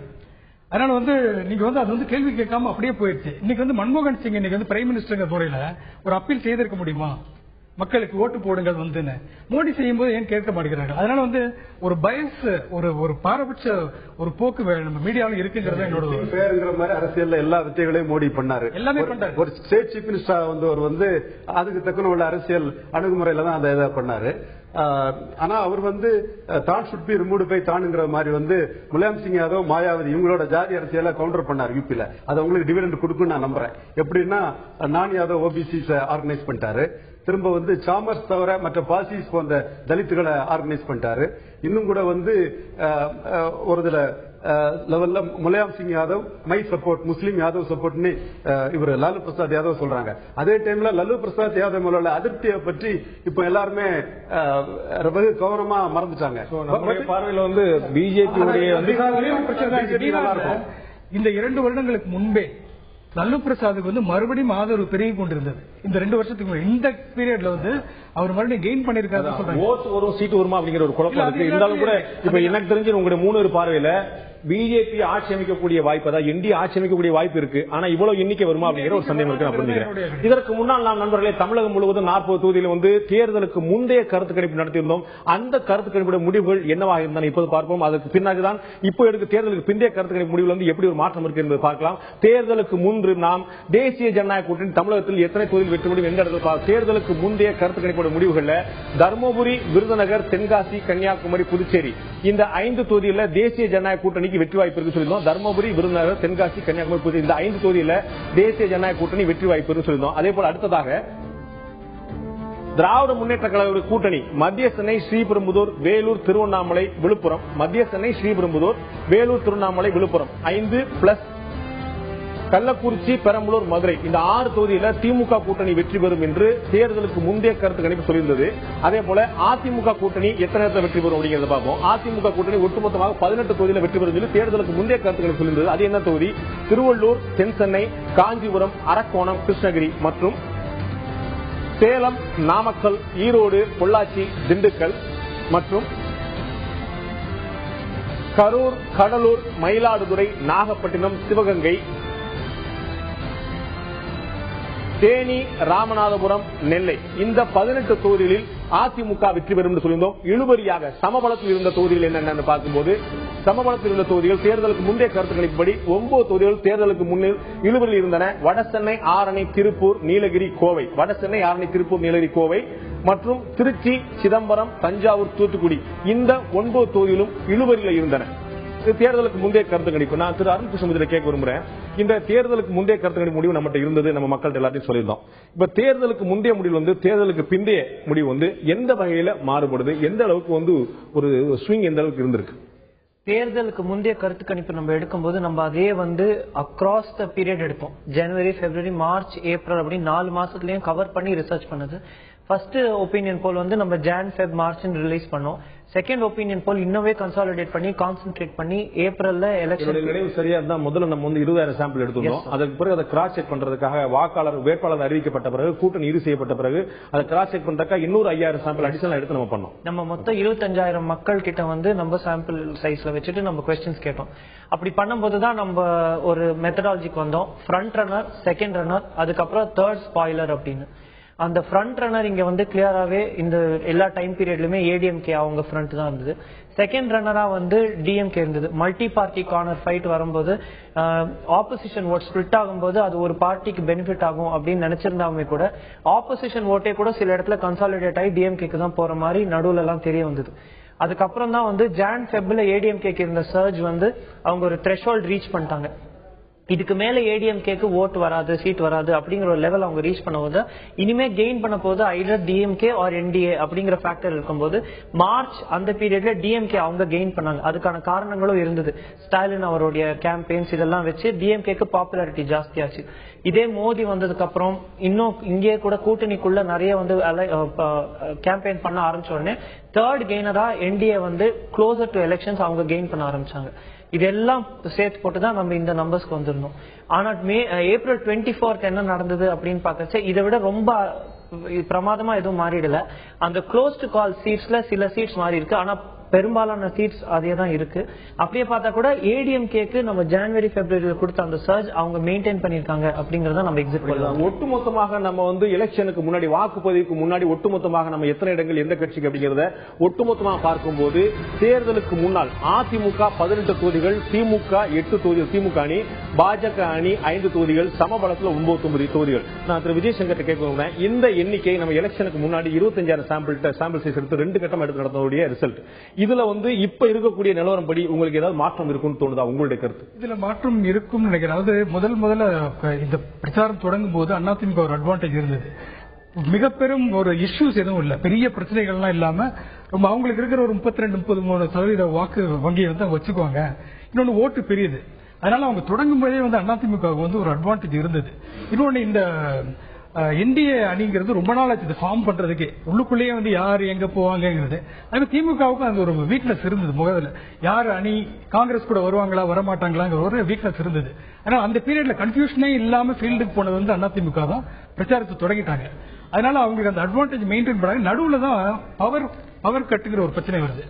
இது ஒரு முக்கியமான விஷயம் வந்து அதனாலதான் இந்த தடவை வந்து கெயின் பண்ணுவாங்க. ஏன்னா பவர் கட்டுங்கிறது போன ஆட்சியிலே இருந்திருக்கு. ஓரளவுக்கு மக்களும் பழகிட்டாங்க. இன்னொன்னு ரிசெஷன் இருக்கு. அதனால பொதுவாவே ஒரு தொழில் மந்தம் இருக்கு. தொழில் மந்தம் இருக்கிற நேரத்தில் வந்து அவனுக்கு வந்து ரொம்ப பெரிய பாதிப்பு இல்லைன்னு ஒரு சில பேர் சொல்லியிருக்காங்க. ஓப்பனா இண்டஸ்ட்ரியில சொல்லியிருக்காங்க.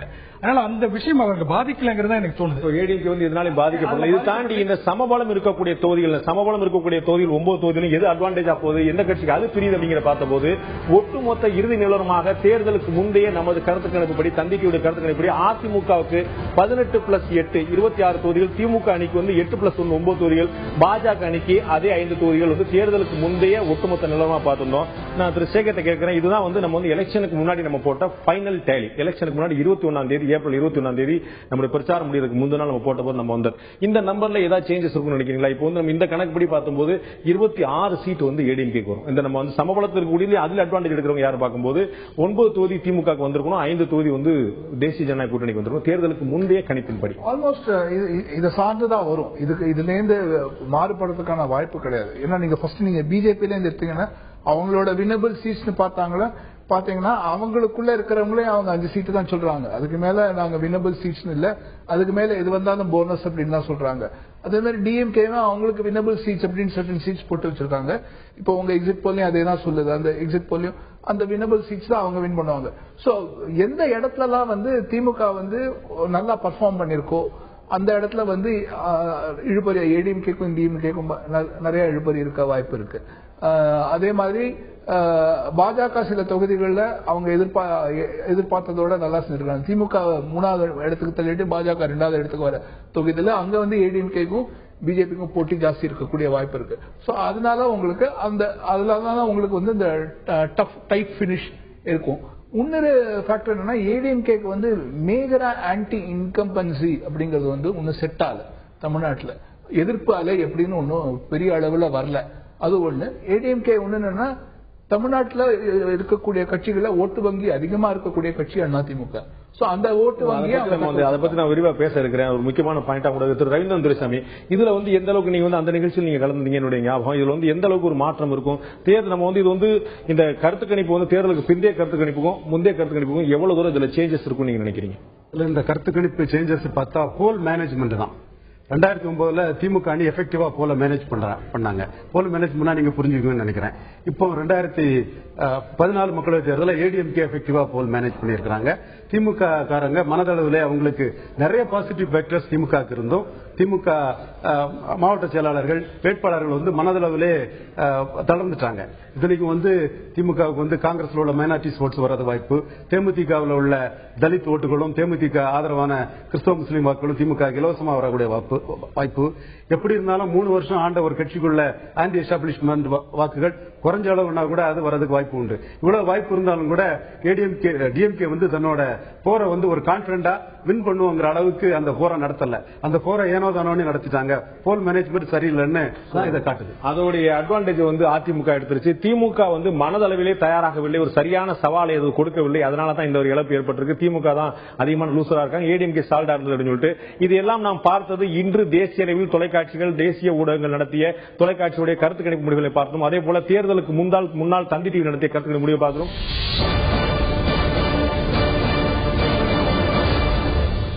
தமிழகத்தில் ஒட்டுமொத்தமாக தமிழகம் மற்றும் புதுவையில் இருக்கக்கூடிய 40 தொகுதிகளுடைய தேர்தலுக்கு பிந்தைய கருத்து கணிப்புடைய முடிவுகள் எக்ஸிட் போல் ரிசல்ட்ஸ் என்று உங்களுடைய தந்தி வெளியிட்டுக் கொண்டிருக்கிறது.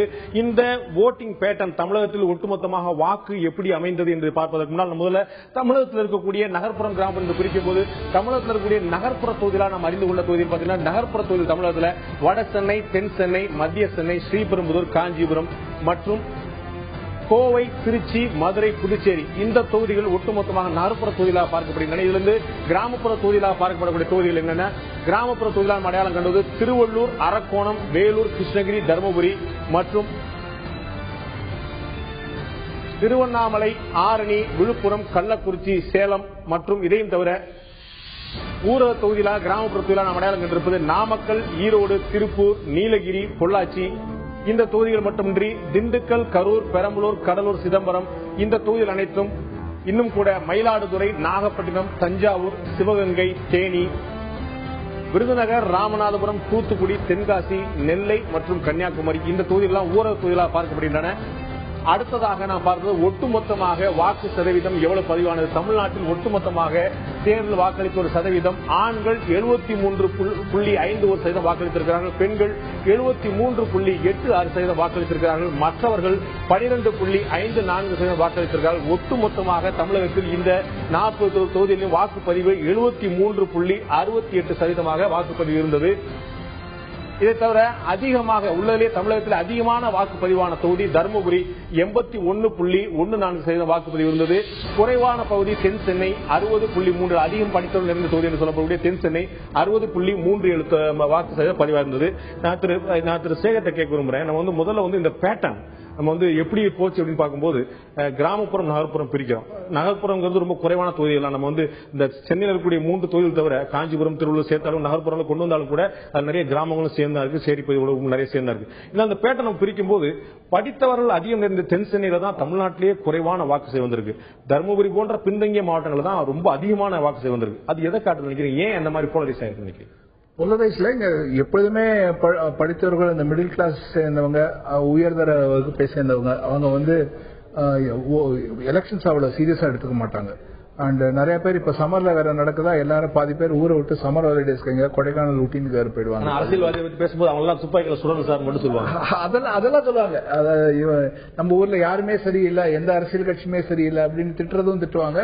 ஆனா அவங்களுக்குன்னு வரக்கூடிய கடமைக்கு 5 வருஷத்துக்கு ஒரு டைம் வரக்கூடிய கடமை வரும்போது அப்ப அவங்க வந்து ஆப்சென்ட் ஆயிடுவாங்க. சோ இது ஒரு இந்த மென்டாலிட்டி இங்க மட்டும் இல்லை, இப்ப மும்பைல பார்த்தாலும் அதே தான் இருக்குது. இப்போ தமிழ்நாட்டில் நீங்க தமிழ்நாட்டை மட்டும் குறை சொல்லுவாங்க, மும்பையிலே அதே பிரச்சனை தான்.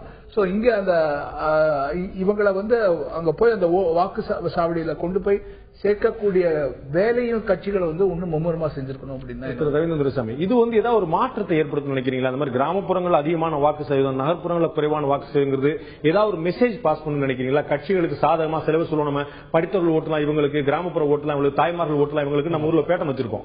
அந்த பேட்டன் தமிழ்நாட்டில் சொல்ல முடியாது.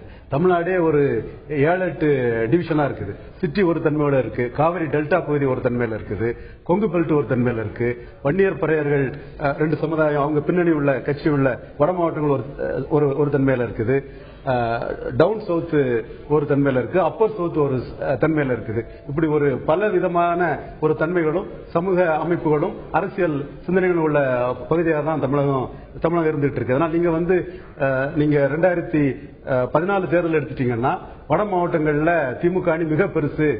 சில கட்சி சார்ந்த தலைவர்கள் எல்லாம் தங்களை அறிவுஜீவிகளான சில தலைவர்கள் நாங்க வந்து 90 சீட்டு இங்க ஜெயிப்போம்னு சொன்னாங்க. ஆனா அங்க வந்து எலி தவளை நட்பாகி அர்த்தமேட்டிக்கலி 55% இருந்தாலும் அந்த உள்ளதிலே மோசமா திமுக 3 தொகுதி தான் ஜெயிக்கக்கூடிய லெவல்ல வடக்க ஆகி போச்சு. ஆக வந்து இங்க வந்து சமூக தன்மையில வந்து ஒரு எதிர்பாராத ஒரு நிகழ்வு வந்து நிகழ்ந்திருக்குது. ஆக நீங்க தமிழ்நாட்டை பொறுத்தவரை ஒரு யூனிஃபார்ம் இதாட்டு எடுத்துக்க முடியாது. யோகேந்திர யாதவ் சொல்லுவாரு, இந்தியா வந்து ஒரே நாடு கிடையாது, ஒவ்வொரு ஸ்டேட்டும் ஒரு மாதிரி இருக்குன்னு சொல்லுவாங்க. அதே மாதிரி தமிழ்நாடும் ஒவ்வொரு பகுதியும் ஒரு மாதிரியா ஒரு 7 பகுதிகள் இருக்குது. ஊரகம் இதுன்னு சொல்லக்கூடிய உங்க பாட்டு பிரிக்க முடியாது. இதுக்கு தாண்டி 7-8 முக்கியமான விஷயம் என்னன்னா, இந்தியாவிலே அதிகமாக நகர்மயமாக்கப்பட்ட மாநிலம் இது. நகர்மயம் அதிகமாக ஆகப்பட்ட மாநிலம். அதனால வந்து ரொம்ப ஸ்ட்ரிக்டா பிடிக்க முடியாது. ஒவ்வொரு சிட்டில இருந்து கொஞ்சம் தூரம் போனீங்கன்னா கிராமம் வந்துடும், அடுத்த சிட்டி வந்துடும், அடுத்த டவுன் வந்துடும். இந்த டிராவல் பண்ணீங்கன்னாலே தெரியும் உங்களுக்கு, சவுத்ல போனீங்கன்னா. அதனால இதுல வந்து பெரிய ஆனா ரொம்ப ஒரு ஐரணின்னு சொல்லுவாங்க. அதுல என்னன்னா, எந்த அரசாங்கத்தினாலும் எந்தவித நீண்ட கால பலனும் பெறாத ஏழை மக்கள் தான் எப்பவும் உற்சாகமா வந்து வாக்களிக்கிறாங்க. இந்த எப்பவுமே அரசாங்கத்தையும் அரசியல்வாதிகளையும் திட்டிட்டு இருக்க நகர்ப்புற மக்கள் வந்து கம்மியா வராங்கிறது ஒரு இது. ஆனா இதை வச்சு நம்ம வந்து ஒரு முடிவுக்கு வர முடியாது. எங்க இந்த ஓட்டு பெரியறதுனால பிஜேபி இருக்கு, படித்தவர்கள் அதே மாதிரி நோட்டா ஒண்ணு இருக்கு. அது நோட்டா வந்து அரசியலை திட்டுவர் எவ்வளவு பேர் நோட்டா போட்டிருக்காங்க தெரியாது. அதனால இதை வச்சு வந்து ஒரு முடிவுக்கு வர முடியாது. இந்த ஓட்டிங் பேட்டர்ன் பெண்கள் அதிகமாக ஓட்டு போட்டிருக்கிறது மட்டும் எனக்கு ஒரு இண்டிகேஷன் மாதிரி தெரியுது. அது வந்து ஒரு இடத்துல ஆளுங்கட்சிக்கு சாதகமாக இருக்குமோ என்று ஒரு அரண்கிருஷ்ணமூர்த்தி, இதுல வந்து ஏதாவது இந்த பேட்டன் வந்து ஏதாவது தகவல் சொல்லுதா? பெண்களுடைய அவர் சொன்ன மாதிரி பெண்களுடைய வாக்கு வந்து அதிகமா பதிவா இருக்கு, பெண்களுடைய வாக்கு பூரா அதிமுகவுக்கு தான் சாதகம் அப்படிங்கிறது. இன்னைக்கு அதாவது அன்னைக்கு 24ஆம் தேதி களத்துல நம்ம இருக்கும்போது நம்ம கவனிச்சது என்னன்னா, சென்னை போன்ற தொகுதிகள்ல காலையில சமயத்துல ரொம்ப ஆர்வமா நிறைய பேர் வெளில வந்தாங்க. நிறைய பேரோட பேர் வந்து வாக்காளர் பட்டியலில் இல்லாம திரும்பி போன அதிருப்தி வாக்காளர்கள் நிறைய பேர் உண்டு. அது ஒரு சாம்பிள் எடுத்தாலே அது கூட நிறைய பேர் இருந்திருப்பாங்க. அது மட்டும் இல்லாம சப்போர்ட் பண்ணி பேசல, Madras as a city voted more than compared to Bombay or Hyderabad. South Madras லீஸ்டே எடுத்தா கூட சோ இங்க இன்னும் ரெஸ்பான்சிபிள் ஓட்டர்ஸ் இருக்காங்க. லேடி அதாவது ஃபீமேல் ஓட்டர்ஸ் ஜாஸ்தி அப்படிங்கிற பேட்டர்ன் பார்த்தா கூட இட்ஸ் ஆல்மோஸ்ட் ஈக்குவல். 0 ஒரு இதுல தான் வரும்போது அதே மாதிரி பிரிக்கும் போது பெண் வாக்காளர்கள் அப்படின்னு வரைச்சு ஏடிஎம்கேக்கு சாதகமா தான் நம்ம போன சர்வேலே பார்த்தோம்.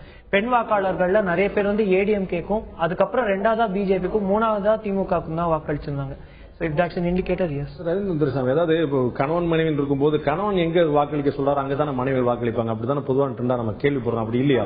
ஒரு 30 வருஷத்துக்கு முன்னாடி இப்போ கல்வி வளர்ச்சி எல்லாமே வரும்போது ஒவ்வொரு இண்டிவிஜுவல் வந்து அவங்க இண்டிபெண்டா தான் வாக்களிக்கிறாங்க. சொல்லும்போது சரின்னு கேட்டுக்கிறாங்க, ஆனா மாத்தி கொண்டு ஆனா இது வந்து பெண்கள் திமுக வாக்களிக்க மாட்டாங்கிறதெல்லாம் வந்து தான். நீங்க வந்து 77 எம்ஜிஆர் சீஃப் மினிஸ்டர் வரும்போது ஒரு 30% வாக்குகள் தான் பெற்றாரு. அப்போ வந்து கருணாநிதிக்கு ஒண்ணுமே இல்லைன்னு சொன்னாங்க. அவரே வந்து 15 சீட்ல போயிருவேன், ஒண்ணுமெல்லாம் போயிருவேன்னு சொன்னாங்க. அந்த மாதிரி தான் பண்ணாரு. அவர் 15 போட 48 சீட் வந்தாரு, 25% ஓட்டு எடுத்தாரு. அப்போ வந்து ஆண்கள் எல்லாம் எம்ஜிஆருக்கு ஓட்டே போடலையா? எல்லாம் ஆண்கள் எல்லாம் எம்ஜிஆருக்கு அப்படி ஆதரவு. திமுகவுக்கும் கணிசமான பெண்கள் ஆதரவு. பெண்கள் அது வந்து அப்படி ஒரே ஒரு முடிவுக்கு வர முடியாது. பெண்கள் இந்த அதிகமா வாக்கு போட்டதுக்கு ஒரு காரணம் போல் மேனேஜ்மெண்ட் சொன்னாரு. ப்ரீ போல் மேனேஜ்மெண்ட் நடந்திருக்கு. மிக்சி இந்த மாதிரி விஷயங்கள் தேர்தல் கால வாக்குறுதிகள் வந்து 2 மாசமாவே முன்னாடியே அது வந்து போய் சேர்ந்துட்டே இருந்த மக்களுக்கு 2 மாசம் முன்னாடி இந்த டிஸ்ட்ரிபியூஷன் தொடங்கிருச்சு. அது வந்து ஒரு ரோல் பிளே பண்ணிருக்குங்கிறது எனக்கு தோணுது. அது முக்கியமான ரோல் பிளே பண்ணிருக்கும். ஏற்கனவே அரசுடைய நலத்திட்டங்கள், இலவச திட்டங்கள்லாம் வந்து மக்களை சென்றடையும் போது அது வந்து குடும்ப பெண்களை கடுமையான அளவில் ஒரு இன்ஃபுளுன்ஸ் பண்ணுது, அதுக்கான ஒரு தாக்கம் இருக்கும் அப்படிங்கிற ஒரு பார்வை.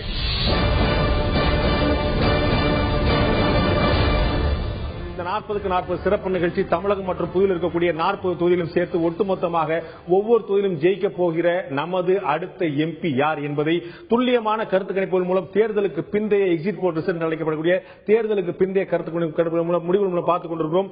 இப்போது நாம் நேரடியாக நண்பர்கள் எல்லோரும் சொன்னது போல விவாதங்கள் பிறகு வைத்துக் கொள்ளலாம், முதல் தேர்தல் முடிவுக்கு செல்லலாம் என்பது போல தேர்தலுடைய முடிவுக்கு நேரடியாக செல்ல இருக்கிறோம். இப்போது நாம் ஒவ்வொரு விஐபியாக தமிழகத்தில் இருக்கக்கூடிய நட்சத்திர வேட்பாளர் ஒவ்வொருவருடைய முடிவு என்னவா இருக்க போறது, அவர் நம்முடைய எம்பியாக மாறுவாரா இல்லையா என்பது பார்க்க இருக்கிறோம்.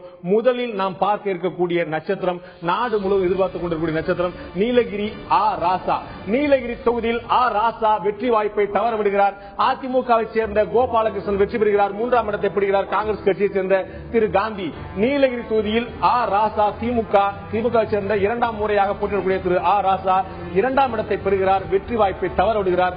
இது நமது கருத்து கணிப்புடைய தேர்தலுக்கு பிந்தைய கருத்து கணிப்பு முடிவா இருக்கிறது. திரு சேகர், நம்ம ராஜா தேர்தலுக்கு முன்னாடி பார்க்கும்போது 3 முனை போட்டி இருந்தது. அங்க ராஜாக்கான வெற்றி வாய்ப்பு அதிகமா இருந்ததுன்னு சொல்லப்பட்டது. பிஜேபி தேசிய ஜனநாயக கூட்டணி வேட்பாளர் தன்னுடைய வாய்ப்பை இழந்த பிறகு 2 முனை போட்டியாக அங்க கோர மாறிடுச்சு. அதன் பிறகு இப்போ பார்த்தா ராஜா வெற்றி வாய்ப்பு இழக்கிறார். நாம் பார்க்கக்கூடிய முதல் விஐபி, நேஷனல் தேசிய லெவலில் ஒரு விஐபி, அவர் தன்னுடைய வெற்றி வாய்ப்பை இந்த முறை இழக்கிறார் அப்படிங்கிறது நம்முடைய கருத்து முடிவா இருக்கு. ஆன்டி டிஎம்கே ஓட்டு, ஆன்டி ராஜா ஓட்டு அங்க ஸ்பிளிட் ஆயிட்டு இருந்துச்சு. ஏடிஎம்கே டிஎம்கே ஓட்டு, ஆன்டி டிஎம்கே ஓட்டு ஸ்பிளிட் ஆயிட்டு இருந்துச்சுல. அதாவது ராஜாவை எதிர்த்து அதிமுக வேட்பாளர் இருந்தார், பாஜக வேட்பாளர் இருந்தாங்க. சோ இவங்க 2 பேர் இருக்கும்போது ராஜாவுக்கு சாதகமா இருந்துச்சு. ஏன்னா அவருக்கு எதிரான ஓட்டுகள் பிரியுது. அப்படி பிஜேபி போன அப்புறம் பிஜேபிக்கு ஓட்டு போடக்கூடியவங்க எல்லாம் என்ன பண்ணுவாங்க, அவங்க கட்டாயம் ராஜாக்கு ஓட்டு போட மாட்டாங்க.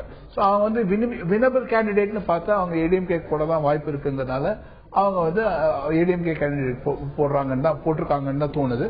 அண்ட் இன்னொரு ஃபேக்டர் என்னன்னா, கொடநாடுல சீஃப் மினிஸ்டர் வருஷத்துல பல நாள் போய் தங்கறதால அந்த ஏரியால அந்த இருக்கக்கூடிய அந்த சென்டிமெண்டல் அட்டாச்மெண்ட், அப்புறம் அங்க கூட இருக்கிற ஓட்டர்ஸ் மத்தியில அவங்களுக்கு மேல ஒரு இது வந்திருக்கு.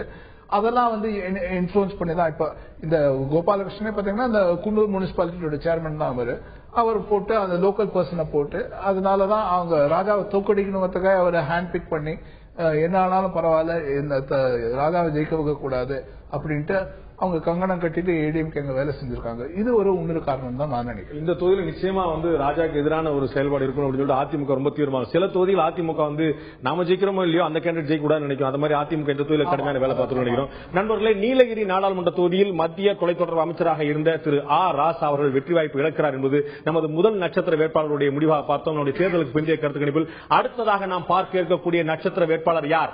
மத்திய சென்னை தொகுதியில் போட்டியிடக்கூடிய திரு திராவிட முன்னேற்ற கழகத்தைச் சேர்ந்த திரு தயாநிதி மாறன் வெற்றி வாய்ப்பை மீண்டும் தக்க வைக்கிறார். 3வது முறையாக அங்கு வெற்றி பெறக்கூடிய வாய்ப்புகள் இருக்கிறது. தயாநிதி மாறன் திமுக மத்திய சென்னை தொகுதியில் போட்டியிடக்கூடிய தயாநிதி மாறன் வெற்றி வாய்ப்பை பெறுகிறார். மீண்டும் மத்திய சென்னை தொகுதியில் அங்கு அதிமுக சேர்ந்த விஜயகுமார் 2ஆம் இடம் பெறுகிறார். தேசிய முற்போக்கு திராவிட கழகத்தைச் சேர்ந்த ரவீந்திரன் 3ஆம் இடம் பெறுகிறார். தயாநிதி மாறன் மீண்டும் மத்திய சென்னை தொகுதியில் வெற்றி பெறுகிறார் என்பது நம்முடைய தேர்தலுக்கு பிந்தைய கருத்து முடிவா இருக்கிறது. திரு ரவீந்திரன் துரைசாமி, சென்னையில சென்னை திமுக கோட்டை ரொம்ப காலமா சொல்லிட்டு இருந்தோம். அப்புறம் 2006, 2009, 2011 3 நாடாளுமன்ற சட்டமன்ற தொகுதியில் தேர்தலில் கொஞ்சம் நிலைமை மாறிச்சு. இப்ப மத்திய சென்னையில திரு தயாநிதி மாறன் மீண்டும் வெற்றி பெறுகிறார் அப்படிங்கிறது ஒரு சின்ன அளவுல நினைக்கிறேன். அருண் கிருஷ்ணமூர்த்தி, சின்ன வாக்கு சதவீத வித்தியாசத்துல. ஆனா வெற்றி பெறக்கூடிய வாய்ப்பு உறுதியா இருக்கு. உங்கள்ட்ட அந்த வாக்கு சதவீதோட டீடைல்ஸ் உங்க கையில இருக்குது. இதுல ஒரு வெற்றி பெறுகிறார் அப்படிங்கிறது நம்முடைய கருத்து கணிப்போட முடிவா இருக்குது. எதனால இப்படி நடக்கும் நினைக்கிறீங்க? அதாவது இது திமுக சாதகமான தொகுதி தான் மத்திய சென்னை. டாக்டர் கலாநிதி காலத்திலிருந்து திமுக தமிழ்நாடு முழுவதும் திமுக காங்கிரஸ் அதிமுக கூட்டணியில் தோக்கும் போது கூட மத்திய சென்னையில டாக்டர் கலாநிதி ஜெயித்து வந்தக்கூடிய ஒரு தொகுதி தான். என்றாலும் கூட தேமுதிக வேட்பாளர் 20% வாக்கு எடுத்த பிறகு கூட தயாநிதி மாறன் 2% வாக்கு எடுத்து வெற்றி பெறுவார் என்றால் நிச்சயமாக அவருக்கு கேண்டிடேட் வெயிட் இருக்கு. திமுகவின் தாண்டி கேண்டிடேட் வெயிட் இருக்குது. நம்ம நீலகிரியை பற்றி பேசும்போது நாம் பண்ண பதிவு என்னன்னா, பாஜக நிற்காது திமுகவுக்கு டிஸ்அட்வான்டேஜ் சொன்னோம். நம்மளோட தேர்தல் பிந்தைய கருத்து கணிப்பும் அதை தான் உறுதிப்படுத்துகிறது. ஆனால் இங்கு தயாநிதி மாறனை மையமாக வச்சுதான் தேர்தல் என்ற சூழ்நிலையில் அவர் 20% வாக்குகள் தேமுதிக பாஜக அணி எடுத்த பிறகும் தயாநிதி வெற்றி பெறார் என்றால் கட்சி பிளஸ் அவருக்கும் வாக்கு வலிமை இருக்கிறது. ஒருவேளை தேமுதிக இல்லாம அதிமுக திமுக நேரடியான போட்டியாக இருந்தால் இந்த வெற்றி எப்படி இருந்திருக்கும்? நிச்சயமாக அது அதிமுக சாதகமான சூழ்நிலையும் திமுகவுக்கு பாதகமான சூழ்நிலையும் தான் நிச்சயமாக. விஜயசங்கர், இது ஒரு முக்கியமான விஷயம். பொதுவாக தமிழ்நாட்டில் என்ன எடுத்து நடுவில் சிறுபான்மையினர் வாக்கு என்பது ஒரு மாற்றம் ஓரளவு திமுகவுக்கு போயிருக்கு. சிறுபான்மையினர் வாக்கு, மைனாரிட்டி ஓட்ஸ் மைனாரிட்டி ஓட்ஸ் ரொம்ப அதிகமா இருக்கிற தொகுதி இது. சேப்பாக்கம் இருக்கு, ஆயிரம் விளக்கு இருக்கு. அந்த ஒரு ஃபேக்டர் ஒர்க் பண்ணிருக்கோம் அப்படிங்கிறது தான். அது நிச்சயமான ஒரு ஃபேக்டர் இருந்திருக்கலாம். தயாநிதி மாறன் அவர்களுக்கு போயிருக்கும். இது தமிழகம் முழுவதும் இப்படி ஒரு சூழல் இருக்கிறது என்று ஒரு சில சொன்னது போல அதிமுக காங்கிரஸ் அறுதி பெரும்பான்மை வெற்றி பெற்ற சந்தர்ப்பத்தில் கூட மத்திய சென்னையில் வந்து டாக்டர் கருணாநிதி வெற்றி பெற்றார். அது வந்து அவர்களுக்கான ஒரு பலமான ஒரு அடித்தளம் இருக்கக்கூடிய தொகுதி மத்திய சென்னை. நண்பர்களே, நாம் பார்த்த இரண்டாவது விஐபி முன்னாள் மத்திய தொலைத்தொடர்புத்துறை அமைச்சர் திரு தயாநிதி மாறன் மத்திய சென்னை தொகுதியில் வெற்றி பெறுகிறார் என்று பார்த்தோம். அடுத்ததாக நாம் பார்க்க இருக்கக்கூடிய நட்சத்திர வேட்பாளர் யார்? திரு ஜெகத் ரட்சகன். ஸ்ரீபெரும்புதூர் தொகுதியில் போட்டியிடக்கூடிய திரு ஜெகத் ரட்சகன் முன்னாள் மத்திய அமைச்சர் வெற்றி பெறுகிறார். அவருக்கான வெற்றி வாய்ப்பு ஸ்ரீபெரும்புதூர் தொகுதியில் இருக்கிறது என்பது நமது தேர்தலுக்கு பிந்தைய கருத்து முடிவுகள் சொல்கின்றன. இரண்டாம் இடத்தில் அதிமுகவை சேர்ந்த திரு ராமச்சந்திரன் இருக்கிறார். மூன்றாம் இடத்தில் மறுமலர்ச்சி திராவிட முன்னேற்ற கழகத்தை சேர்ந்த மாசிலாமணி இருக்கிறார். மதிமுக தேசிய ஜனநாயக கூட்டணி மூன்றாம் இடம் பெறுகிறது. திரு ஜெகத் ரட்சகன் வெற்றி பெறுகிறார். திரு ராமச்சந்திரன் இரண்டாம் இடத்தை பெறுகிறார். திரு விஜயசங்கர், உங்கள்கிட்ட கேட்கிறேன். திரு ஜெகத் ரட்சகனை பொறுத்தவரை ஏற்கனவே தொகுதி மாறினவர், இந்த தொகுதிக்கு அவர் வந்து புதியவர். அது முன்னாள் மத்திய அமைச்சராக இருந்து இவருக்கு ஒரு தனிப்பட்ட ஒரு அறிமுகம் இருந்தாலும் கூட, செல்வாக்கும் சொல்லிட முடியாட்டாலும் ஒரு அறிமுகம் இருந்தாலும் கூட அவர் வந்து இந்த முறை தொகுதி மாறி இருக்கிறார். மாறினது வந்து ஒரு புத்திசாலித்தனமான முடிவு நினைக்கிறீங்களா? அது எந்த வகையில் அவருக்கு சாதகமாகும்? இந்த மாறினது உங்களுடைய வாக்கு சதவீதம் பார்க்கும்போது ஒரு புத்திசாலித்தனமான முடிவாக தெரிகிறது. நகரத்தை ஒட்டி சில நேரங்கள் வந்து திமுகவுக்கு வந்து ஒரு நகரத்தை ஒட்டி ஒரு தொகுதி, அதனால அவருக்கு வந்து அந்த ஒரு அட்வான்டேஜ் இருந்திருக்குங்கிறது தோணுது. ஒரு அப்படிதான் என்னுடைய கணிப்பு. ஜாதி அடிப்படையில் பாமக எல்லா தொகுதியிலும் தோக்கும் போது கூட ஏகே மூர்த்தி ரொம்ப சிறப்பா ஓட்டு எடுத்த தொகுதி 2009. அப்ப வன்னியர் ஒரு கன்சல்டேஷன் இருக்கும். இவர் பவர்ஃபுல் வன்னியர் கம்யூனிட்டிக்கு நிறைய பண்ணியிருக்கிறாரு. சோ திருப்பெரும்பு தனக்கு சாதகமா இருக்குன்னு நம்பி வந்திருக்காரு. வன்னியர்களுடைய ஓட்டு வந்து பாமக இணைந்து இருக்கக்கூடிய மாசிலாமணிக்கு சென்று சேர்ந்திருக்காரு. நிச்சயமாக இவர் வந்து பவர்ஃபுல் வன்னியர், மத்திய அமைச்சராக இருந்தவர், வீர வன்னியர் பேரவை நடத்தினவர். ஒருவேளை இங்க பாமக போட்டிட்டு இருந்தாலும் ஸ்பிளிட் ஆயிருக்கலாம் சொல்றீங்க. பாமக போட்டி இருந்தாலும் இவரை பொறுத்தவரை இவரு ஒரு அசூமிங் வன்னியர் தான். இல்ல, இவரை பொறுத்த வரைக்கும் பலமான கேண்டிடேட், பசை உள்ள கேண்டிடேட் வேற ஜெகத் ரட்சகர். சோ அது ரெண்டு எடுத்துக்கணும். அது மட்டும் இல்ல, அது ஸ்ரீபெரும்புதூர் இப்போ டிஎம்கேவோட சிட்டிங் சீட், அது அவங்க கிட்ட இருந்த சீட், அதை அவங்க தக்க வச்சுக்கிறாங்க. அவ்வளவுதான். திரு அருண் கிருஷ்ணமூர்த்தி, இதுல வந்து இந்த வெற்றி வந்து எப்படி சாத்தியமாது இவங்களுக்கு? வந்து நம்ம ஏற்கனவே சொன்ன போல வந்து இவர் வந்து பாமக மாதிரி வன்னியர்களா இருப்பா, அவங்களுடைய வாக்கு இல்லாம எப்படி வந்து இவருக்கு எப்படி போகுதுன்னு நினைக்கிறீங்க? ஸ்ரீபெரும்புத்தூர் வந்து ஒரு மெல்டிங் பாட் கான்ஸ்டிடன்சி அக்ராஸ், அதாவது தமிழகத்துல இருந்து நிறைய பேர் ரீலோகேட் ஆகி பல தரப்பட்ட மக்கள் இருக்கக்கூடிய ஒரு இடம். கிட்டத்தட்ட சென்னை மாதிரி தான். சென்னை மாதிரி, தமிழகம் மாதிரி, சென்னை மாதிரி கூட இல்ல, தமிழகம் மாதிரி. நங்கநல்லூர் அதெல்லாம் தாம்பரம் எல்லாம் கூட, நங்கநல்லூர் இல்ல, ஆனா தாம்பரம் பல்லாவரம் அந்த அதே மாதிரி பார்த்தா அர்பன் சென்னை தாம்பரம் பல்லாவரம் வரும்போது அங்க ஏடிஎம்கே ஸ்ட்ராங்கா இருந்தது. ரூரல் பேக்டிராப் ஸ்ரீபெரும்புத்தூர் கான்ஸ்டிடன்சிஸ்குள்ள போகும்போது ஸ்ரீபெரும்புத்தூரே போகும்போது அங்கதான் வந்து டிஎம்கே ஓட்டு எடுத்தாங்க. அங்க நல்ல தலித் கான்சென்ட்ரேஷன் வச்சுக்காங்க அந்த ஏரியால. அவுட் சைட் சென்னை பாத்தீங்கன்னா அந்த ஏரியால நிறைய, அதனால ஒரு சாதம் ஆயிடுச்சு அப்படின்னு சொல்லி. இல்ல, அவங்க கூட இவங்க இருக்காங்கல்ல, விசிகே இருக்காங்கல்ல, விசிகே ஓட்டு வருது இல்ல அவருக்கு, விடுதலை கட்சிகள் ஓட்டம் வருது இல்ல, வன்னியர்களுடைய ஓட்டம் அவருக்கு வந்துருது, தாழ்த்தப்பட்டவர்களுடைய ஓட்டு வந்துருது. ஒரு சேஃபான ஜெர்னி இருக்காரு. நம்மளே அடுத்ததாக நாம் பார்க்கக்கூடிய விஐபிஆர் நட்சத்திர வேட்பாளர், அடுத்ததாக நாம் பார்க்கக்கூடிய மிக முக்கியமான நட்சத்திர வேட்பாளர் திரு TR பாலு அவர்கள். தஞ்சாவூர் தொகுதியில் போட்டியிடக்கூடிய TR பாலு தனது வெற்றி வாய்ப்பை இழக்கிறார் என்பதுதான் தேர்தலுக்கு பிந்தைய கருத்து கணிப்பு முடிவாக இருக்கிறது. அதிமுக திரு பரசுராமன் அங்கு வெற்றி பெறுகிறார். பாஜகவுடைய சேர்ந்த கருப்பு முருகானந்தம் அந்த தொகுதியில் 3ஆம் இடம் பெறுகிறார். முருகானந்தம் பாஜக 3ஆம் இடம். அதிமுகவை சேர்ந்த திரு பரசுராமன் தஞ்சாவூர் தொகுதியில் வெற்றி பெறுகிறார். முன்னாள் மத்திய அமைச்சர், தொகுதி மாறி சென்றவர் திரு TR பாலு அங்கு வெற்றி வாய்ப்பு இழக்கிறார் என்பதுதான் தேர்தலுக்கு பிந்தைய கருத்து கணிப்பா இருக்கிறது. திரு GC சேகர், இது வந்து உங்க இதுபடி இது கொஞ்சம் இழுபறி தான் போட்டிருக்கீங்க. இழுபறியில் ஆனா அந்த அட்வான்டேஜ் எப்படி நம்ம பிரிக்கிறோம்? நம்ம வந்து அந்த மைனர்ல அந்த 3 எடுக்கிறாங்க. 3ல வந்து இழுபறி நிலைமை இருக்குது. அது இங்க பின்பக்கம் பாத்தீங்கன்னா உங்களுக்கு தெரியும். அந்த 3ல வந்து அட்வான்டேஜ் யார் எடுக்கிறா அப்படின்னு பார்க்கும்போது அந்த advantage goes to ADMK. Okay, அதான் அங்க வந்து பாலுக்கு அகைன்ஸ்ட் அங்க கொஞ்சம் இன்னைக்குமே ஒரு முக்கியமான இது வந்து அங்க உள்கட்சி பிரச்சனை இருக்கு திமுகவுக்கு. முன்னாள் அமைச்சர் பழனி மாணிக்கம் அவரோட சப்போர்ட்டர்ஸ் அவங்க வந்து பாலுக்கு இறங்கி வேலை செய்யல. அழகிரியும் அவரோட சப்போர்ட்டர்ஸ் எல்லாம் விட்டு பாலுக்கு அகைன்ஸ்டா வேலை செஞ்சிருக்காரு. சோ திமுகக்குள்ளேயே நிறைய பிரச்சனை இருந்தது அவருக்கு அகைன்ஸ்டா. அண்ட் அவர் வந்து is not a very popular candidate சொல்ல முடியாது. அவர் வந்து எப்படின்னா நல்ல கீழ்த்தட்டு மக்களோட சென்று சேரல, அந்த இது கிடையாது. அப்புறம் அவரோட இண்டஸ்ட்ரியில அங்க நிறைய பிரச்சனை, விவசாயிகள் கூட மோதலான ஒரு நிலைமையெல்லாம் இருந்திருக்கு. அப்புறம் ஜெயலலிதா என்ன பண்ணாங்க, அமைச்சர் வைத்தியலிங்கத்தை அங்க டெலிகேட் பண்ணி டெபியூட் பண்ணி உங்களுக்கு ஒரே ஒரு அசைன்மெண்ட் தான், TR பாலு தோக்கடிக்கிறது தான் அவங்க வேலைன்னு சொல்லி அனுப்பிச்சிட்டாங்க. அந்த 4 அணியில இருந்தவரை அவர் மற்ற கேம்பெயின் மீட்டிங்லாம் வரல, முழுக்க முழுக்க தஞ்சாவூர்ல தான் உட்கார்ந்துட்டு இருந்தார். சோ அதுவும் I think it is work in favour of AIADMK. நீங்க வந்து கேஸ்ட் கணக்கு நீங்க கடுமையா சொல்லுவீங்க, இதுல வந்து மட்டுமே சொல்றது இல்ல. பழனி மாணிக்கம் வந்து திராவிட இயக்கத்தோட ஒரு முன்னணி தலைவர் தான். இவரும் இவங்க மாமனார் செங்குட்டம் எல்லாம் பாப்புலரான இதுதான். பட் அந்த தஞ்சாவூர் வந்து கள்ளர்கள் வந்து 40% உள்ள ஒரு தொகுதி. இவர் முக்குளத்தூர்ல அகமுடையார் பிரிவை சேர்ந்தவர். பழனி மாணிக்கத்தை பொறுத்தவரை 98 அதிமுக தோல்வி அடையும் போது கூட அங்க வெற்றி பெற்றவர். அவர் கள்ளர் சமுதாயத்தை சேர்ந்தவர். அவருக்கு வந்து தொகுதியை கொடுக்காது வந்து ஒரு அநீதி தான், நிச்சயமா அது மிகப்பெரிய அநீதி. அவரை வந்து கள்ளர்கள் வந்து ஒரு தலைவராட்டே ஏற்றுக்கிட்டு தான் செயல்பட்டு வந்தாங்க. அந்த அளவுக்கு திராவிட இயக்கத்து ஆதரவு மற்ற சமுதாயங்கள் மத்தியிலையும் அந்த லோக்கல்ல அவருக்கு ஒரு வரவேற்பு இருந்தது. அப்படிப்பட்ட ஒரு சூழ்நிலையில பாலு அங்க விட்டுறது வந்து ஒரு அதிருப்தியை ஏற்படுத்தி இருக்கலாம். என்றாலும் இது வந்து செமிபைனல் தான். நம்ம வந்து ஒப்பீனியன் போல் குவார்டர் ஃபைனல், இது செமி ஃபைனல். 16ஆம் தேதி தான் ரிசல்ட்ல பால் வந்து வெற்றி பெறவும் செய்யலாம். ஏன்னா திமுக அந்த அளவுக்கு சாதகமாக நம்மளே வந்து நம்ம க்ளோஸ் கால்ல தான் போட்டுருக்கிறோம். அதுல எட்ஜ் எடுக்கிற யாருங்க தான் போட்டுருக்கோம். இது ஒரு காங்கிரஸ் ஓரளவுக்கு அந்த தொகுதியில் தஞ்சாவூர் ஸ்பாயிலரா இருந்திருக்கலாம் ஒருவேளை. அந்த ஓட்டு சதவீதம் பாத்தீங்கன்னா ஒரு 4-5 காங்கிரஸ்க்கு ரொம்ப அதிகமா வந்திருக்கிற ஒரு 5% பிரிஞ்சிருக்கிறதுனால கூட இதுல நம்ம வந்து தஞ்சாவூர் தொகுதி இயல்புல நம்ம ஒட்டுமொத்தமா முடிக்கும் போது நம்ம வந்து க்ளோஸ் கால தான் முடிச்சிருக்கோம். நெட் டு நெக் இருக்கக்கூடிய தொகுதியில முடிச்சிருக்கோம். ஏன்னா வந்து 2-3 பேருக்கு சேர்ந்து இருக்கக்கூடிய அடுத்ததான் பார்த்திருக்கோம்.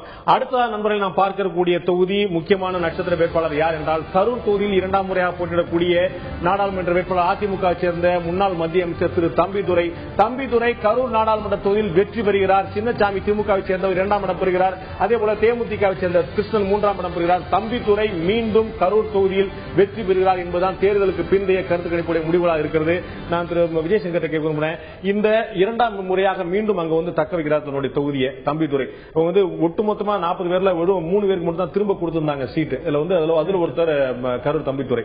அவருக்கு வந்து வெற்றி வாய்ப்பு அதிகமாக தான் இருக்குது, அங்க சேஃபா இருக்கிறார் சொல்லி ஒரு பாரம்பரியமாக வந்து ஒரு அதிமுக ஒரு சாதகமான தொகுதி தான் அது கரூருங்கிறது. இன்னொன்னு வந்து இவர் வந்து அந்த கட்சிக்குள்ளே ஒரு ஸ்டார் வேட்பாளர். அங்க வந்து இவர் வந்து பிரச்சாரத்துக்கு போனப்போ சில இடங்கள்ல பிரச்சனைகள் இருந்தாலும் ஒரு பாரம்பரியமாக அந்த தொகுதியை ரீட்டைன் பண்ணிக்கிறாங்க. அவ்வளவுதான். இதுல வந்து பெரிய ஒரு சேஞ்ச் எதிர்பார்க்கல முன்னாடி யாருமே அப்படிங்கிறது தோணுது. அரங்கசமுத்தி இது வந்து அவங்களுக்கு வந்து ஒரு சேஃபான கரூர் வந்து ஏடிஎம்கே பெல்ட் சொல்லிடலாமா? நம்ம சர்வே பண்ண டைம்லயே சில தொகுதிகள் வந்து அதிமுகக்கே சாதகமா முதல்ல இருந்து கடைசி வரைக்கும் இருந்த லாயல்டி ஃபேக்டர் இருந்த தொகுதிகள் கரூர், திண்டுக்கல் இந்த மாதிரி ஏரியா பெல்ட்ல இருக்க தொகுதிகள் இருந்தது.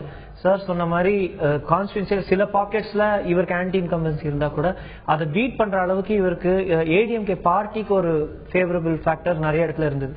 அதுதான் இவருக்கு நிறைய ஹெல்ப் பண்ணிருக்கு. இவர் வந்து முதல்ல இருந்தே கடைசி வரைக்கும் நிச்சயமா வெற்றி பெறுவார் அப்படின்னு சொல்லி சில வேட்பாளர் நம்ம இருந்தாங்க. அதுல வந்து ஒரு வேட்பாளர் தம்பிதுரை முதல்ல இருந்தே குழப்பமே இல்ல, நிச்சயமான வெற்றி பெறுவார். ஜெயிக்க போற குதிரை திரு தம்பிதுரை அப்படிங்கிற சொல்றீங்க.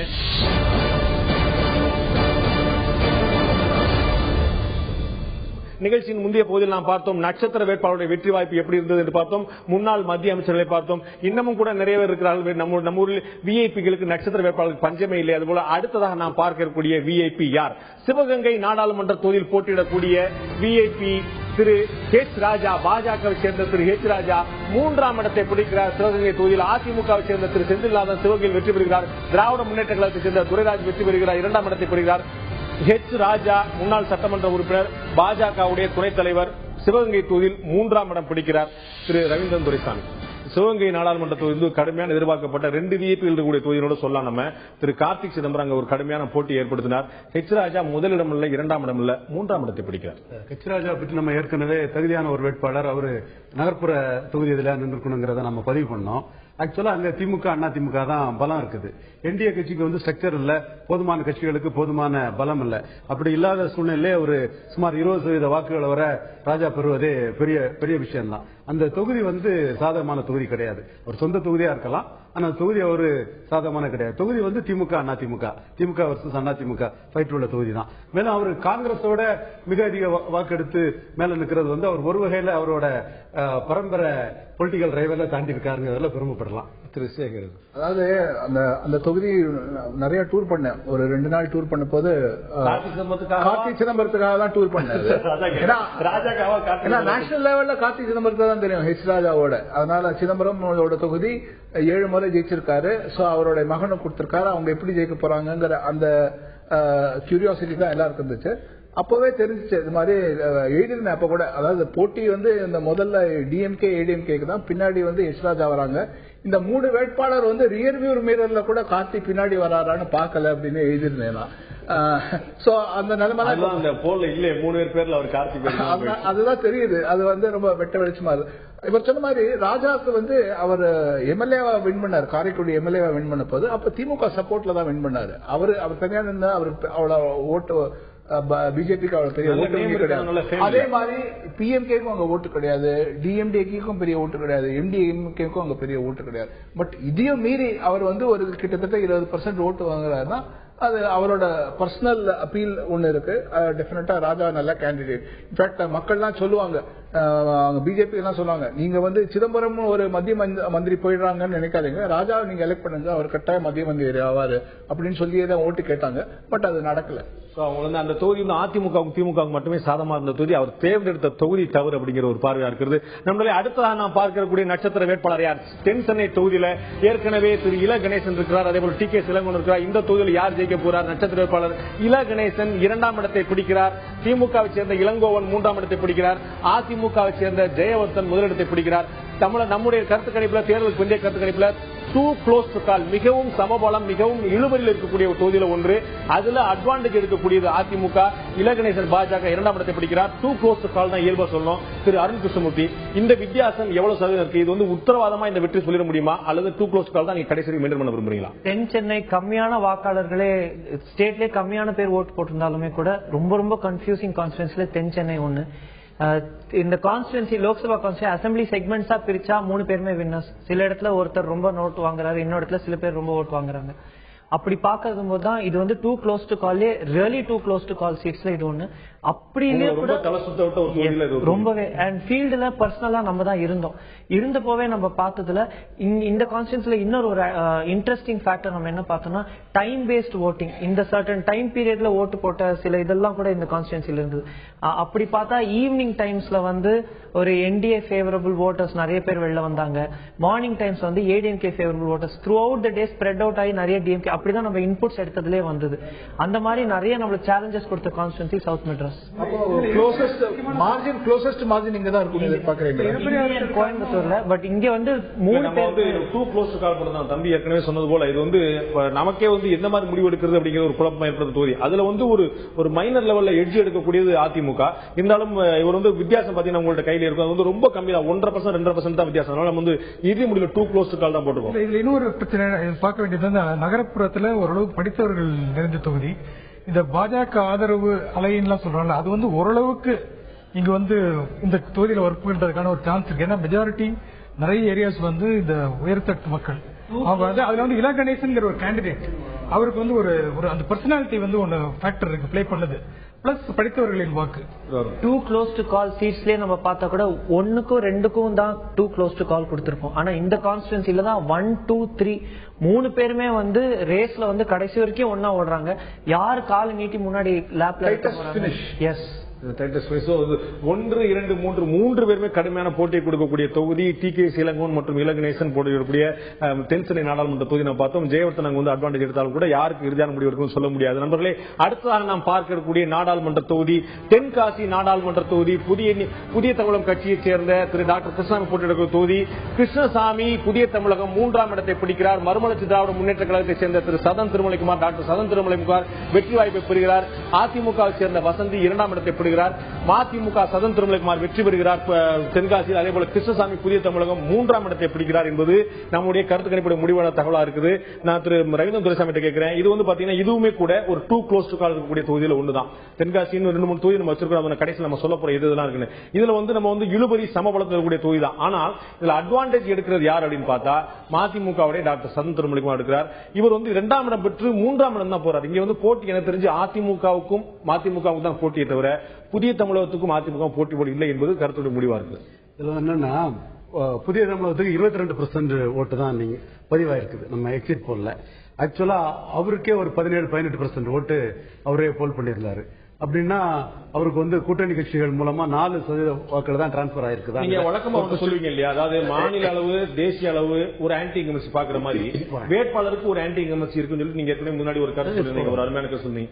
அதுல வந்து இந்த இடத்துல 3 வேட்பாளர் போட்டியிட்டாலும் கூட அந்த வாக்காளருடைய மனநிலை டாக்டர் கிருஷ்ணசாமி வேணுமா வேண்டாமா அப்படிதான் இருந்திருக்கும். அது வந்து வேட்பாளர் வச்சா சோசியல் ஹேட்டர்ஷிப் வச்சாங்கிறதான் கொஸ்டின்.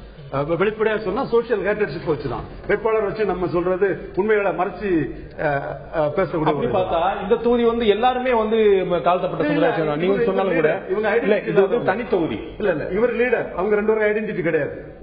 3 பேர் நீங்க சொன்ன சோசியல் ஹேட்டர் ஒரு காரணமா இருக்குமானால் இந்த தொகுதியில போட்டியிடக்கூடிய 3 பேருமே தாழ்த்தப்பட்டவங்க. ஐடென்டிட்டி உள்ளவங்க மேலதான் சோசியல் ஹேட்டர். இன்னொரு ஃபேக்டர் சொல்லுவேன். இவர் வந்து 2011 அசம்பிளி எலெக்ஷனை வந்து அதிமுக சார்பா அவங்களோட கூட்டணியில இருந்து உள்ள போய் அதுக்கப்புறம் கட்சி மாறி இப்போ திமுக சார்பா வந்திருக்காரு. அது அதிமுக அவருக்கு அகெயின்ஸ்டா ஹெவியா ஒர்க் பண்ணிருக்கு. அவர் ஜெயிக்க கூடாது அப்படிங்கிறது அது ஒரு ஃபேக்டர். அதுக்கப்புறம் இவர் வந்து ஆல்ரெடி எம்எல்ஏ இருக்கிற எதுக்கு நம்ம திருப்பி எம்பி அனுப்பணும், அவர் எம்எல்ஏ எம்பி அனுப்பிச்சா திருப்பி இங்க ஒரு பை எலெக்ஷன் வரும் அப்படிங்கிற அந்த ஒரு மனப்பான்மை மக்கள் கிட்ட இருக்கும். அவருக்கு தான் ஆல்ரெடி ஒரு பதவி இருக்கு, அதை விட்டுட்டு இவரே எதுக்கு நிக்கிறாரு, அவர் வேற அப்படி வேணா வேற யாராவது போட்டிருக்கலாமே. எம்எல்ஏ இருக்கவங்க ஜெயித்திருக்காங்க. தலித் ஓட்டு இருக்குல்ல, தலித் ஓட்டு வந்து ஆர்கனைஸ் தலித் ஓட்டு நான் தலித் ஓட்டு அப்படிதான் போகும். ஆர்கனைஸ்டா இருக்கிறது இவங்கதான் ஒரு அமைப்பாக ஒரு பலம் பொருந்திய அமைப்பா இருக்கும்போது நான் தலித் ஓட்ஸ் கூட வந்து இவருக்கு எதிராக தான் போயிருக்கும். தேர்தலுக்கு 2 விதமா போயிருக்குது. தேவர் ஓட்டுகள் வந்து வாசுவிக்கும், நான் தேவர் ஓட்டுகள் வந்து சதன் திருமலை குமாருக்கும் போயிருக்குது. சோ சதன் திருமலை குமார் கூட எட்ஜா இருக்க வாய்ப்பு. உங்கள்ட்ட தனியா ஒரு கேள்விக்கு என்ன பதில் நடத்தணும்னு நினைச்சிட்டு இருக்கிறேன். வந்து ஒவ்வொரு கேஸ்லயும் வந்து கல்லர் ஓட்டு எங்க போகுது, அகமுடியார் ஓட்டு எங்க போகுது, இப்படி பிரிச்சு எனக்கு உண்மையிலே இல்ல. உங்களுடைய அலசலை நான் ரொம்ப பெரிய மதிக்கிறேன். ஆனா இந்த பிரிச்சு சொல்றது வந்து உண்மையிலே மிகப்பெரிய வியப்பை ஏற்படுது. நம்மளே நம்ம அடுத்த பார்க்கக்கூடிய நாடாளுமன்ற தொகுதி தமிழகத்தின் தென்கோடியில் இருக்கக்கூடிய கன்னியாகுமரி நாடாளுமன்ற தொகுதி. கன்னியாகுமரி நாடாளுமன்ற தொகுதியுடைய நட்சத்திர வேட்பாளர் திரு பொன் ராதாகிருஷ்ணன், பாஜகவை சேர்ந்த திரு பொன் ராதாகிருஷ்ணன் அங்கு வெற்றி பெறுகிறார் என்பது கருத்து முடிவாக இருக்கிறது. 2ஆம் இடத்தை அதிமுகவை சேர்ந்த திரு ஜான் தங்கம் பெறுகிறார். 3ஆம் இடத்தை திமுகவை சேர்ந்த திரு ராஜரத்னம் பெறுகிறார். அங்கு வசந்தகுமார் காங்கிரஸ் கட்சியை சேர்ந்த முன்னாள் எம்எல்ஏ திரு வசந்தகுமார் கூட போட்டியிடுகிறார். கன்னியாகுமரி தொகுதியில் திரு பொன் ராதாகிருஷ்ணன் அவர்கள் வெற்றி வாய்ப்பை பெறுகிறார். திரு ஜி.சி. சேகர். கன்னியாகுமரி வந்து பிஜேபி வந்து மிகப்பெரிய எதிர்பார்த்துக் கொண்டிருக்கக்கூடிய தொகுதி. அங்க வந்து பல முறை போட்டிட்டு ஒரே ஒரு முறை வெற்றி பெற்று அங்க வந்து மத்திய அமைச்சராக கூட ஆனவர். அதுக்கப்புறம் வந்து 2009 வெற்றி வாய்ப்பை தவற விட்டது. இந்த முறை கடுமையாக எதிர்பார்த்துட்டு இருக்கார். இந்த முறை நம்முடைய தேர்தலுக்கு பிந்தைய கருத்துக்கள் முடிவுகள் அவருக்கு சாதகமாக இருக்கின்றன. இது முன்னவே அதாவது வின்னபிள் சீட்ஸ் பிஜேபி எதிர்பார்த்த சீட்ல இதுதான் நம்பர் 1 தமிழ்நாட்டில். ஏன்னா அவர் வந்து இந்த 3 வருஷமாவே அதுல ப்ரிப்பேர் பண்ணிட்டு இருக்காரு. அவர் தலைவரானதுல இருந்து அப்புறம் அவர் வந்து இந்த கூட்டணி அமைச்ச விதத்துல வந்து அவரோட ஸ்டேச்சர் அங்க நல்லா இம்ப்ரூவ் ஆயிருக்கு. இவ்வளவு கட்சிகளை கொண்டு வந்து ஒரு கூட்டணி அமைச்சு ரொம்ப பொறுமையா காமிச்சு ஒரு நல்ல லீடர்ஷிப் குவாலிட்டி காமிச்சிருக்காரு. கட்டாயம் அவர் வந்து சென்ட்ரல் மினிஸ்டரா வருவாங்க அப்படிங்கிற அந்த கேம்பெயினும் வந்து அங்க நிறைய எடுப்பட்டிருக்கு. அண்ட் பிஜேபிக்கு எப்பொழுதுமே அங்க ஒரு நல்ல வாக்கு வங்கி இருக்கு. அண்ட் காங்கிரஸ்ல வந்து வசந்த்குமார் போட்டதுனால ஹிந்து ஓட் ஸ்பிளிட் ஆகுமோ அப்படிங்கிற ஒரு பயம் இருந்துச்சு பிஜேபியில. அது உங்க இதுபடி பார்த்தா அது நடக்காத மாதிரி தான் தெரியுது. ரவீந்திர துரைசாமி, இந்து நாடார் ஓட்டு வந்து 2ஆ பிரிஞ்சிருக்கக்கூடிய வாய்ப்பு இருக்கக்கூடிய அதிகமான தொகுதி இடத்துல வாய்ப்பு இல்லை. ஏன்னா அவங்க வந்து பிஜேபியில கமிட்டட் அந்த கம்யூனிட்டி. பிஜேபியோட ஃபுட் சோல்ஜர்ஸ் மாதிரி தான் அவங்க. இவர் வந்து 2 தடவை மாநில தலைவராக இருக்காரு, ஒருக்கா எம்பியா இருந்திருக்காரு. சோ இவர் ஒரு அசியூமிங் பர்சன். வசந்தகுமார் அன்அசியூமிங் பர்சன் தான். சோ ஆட்டோமேட்டிக்கா இவங்க கன்சால்டேட் ஆகிறாங்க. இன்னொரு கிருஷ்ணவகான ஒரு கம்யூனிட்டி இருக்காங்க, அந்த கம்யூனிட்டியும் இந்து கம்யூனிட்டி. அந்த 2 கம்யூனிட்டியும் சாலிடா ஓட்டு போடுவாங்க. மற்றபடி ஹிந்துஸ் பிளஸ் மோடி ஃபேக்டர்ல தேமுதிக கூட்டணியில் உள்ள ஓட்டுகள், மதிமுக ஓட்டுகள், அடுத்தாப்புல வந்து இவருக்கு எதிர்ப்பு ஓட்டுகள் வந்து பல வகையில சிதறது எல்லாமே ஒரு அட்வான்டேஜஸ் பொசிஷன் தான். என்னால நம்ம இதுல பார்க்கும்போது வந்து லீடிங் வந்து போதுமான அளவு இல்ல. கம்ஃபர்டபுளா இருக்கிறாரு, இருந்தாலும் எதிர்பார்த்த லீடிங் இல்ல.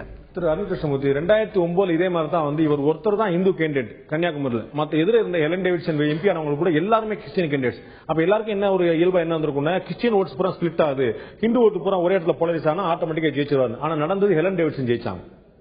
அந்த மாதிரி என்ன இப்ப ஏற்படாது? அப்ப அங்க என்ன நடந்ததுன்னா 2009 எலெக்ஷன் இந்த எலெக்ஷன் டோட்டலி டிஃபரெண்ட் சார். அப்போ இருந்த மூட் பேஸ்ட் ஓட்டிங் வேற, இப்ப இருக்கிற மூட் பேஸ்ட் ஓட்டிங் வேற. அப்போ வந்து ஒரு பிஜேபிக்கு ஃபேவரபிளா, அதாவது அத்வானி அவர் பிரைம் மினிஸ்டரா வரணும் அப்படிங்கிற ஒரு ஓட்டர் அன்னைக்கு கிடையாது. இன்னைக்கு வந்து நரேந்திர மோடி பிரைம் மினிஸ்டரா வந்தா நல்லா இருக்கும் அப்படின்னு நினைக்கிற ஓட்டர் கணிசமா இருக்காங்க. கன்னியாகுமரி இன்னொரு முக்கியமான பாயிண்ட் என்னன்னா, இது one of the constituencies, it's a true national fight. BJP, Congress and communist எல்லாருமே வந்து இங்க ஓட்டு எடுக்கிறாங்க, நேஷனல் பார்ட்டிஸும். அப்படி பார்க்கும்போது திராவிட கட்சிகள் ஓட்டு கம்மியா எடுக்கக்கூடிய கான்ஸ்டிடுவன்சிஸ்ல கன்னியாகுமரி, பாண்டிச்சேரி இந்த 2 இதுதான். அதுல ஏடிஎம்கே டிஎம்கே ஈக்குவலா வந்தாலுமே கூட பிஜேபி, காங்கிரஸ், கம்யூனிஸ்ட் எல்லாருமே ஓட்டு எடுக்கிறாங்க. அந்த டிவிஷன்ல இவர் வந்து லீடர்.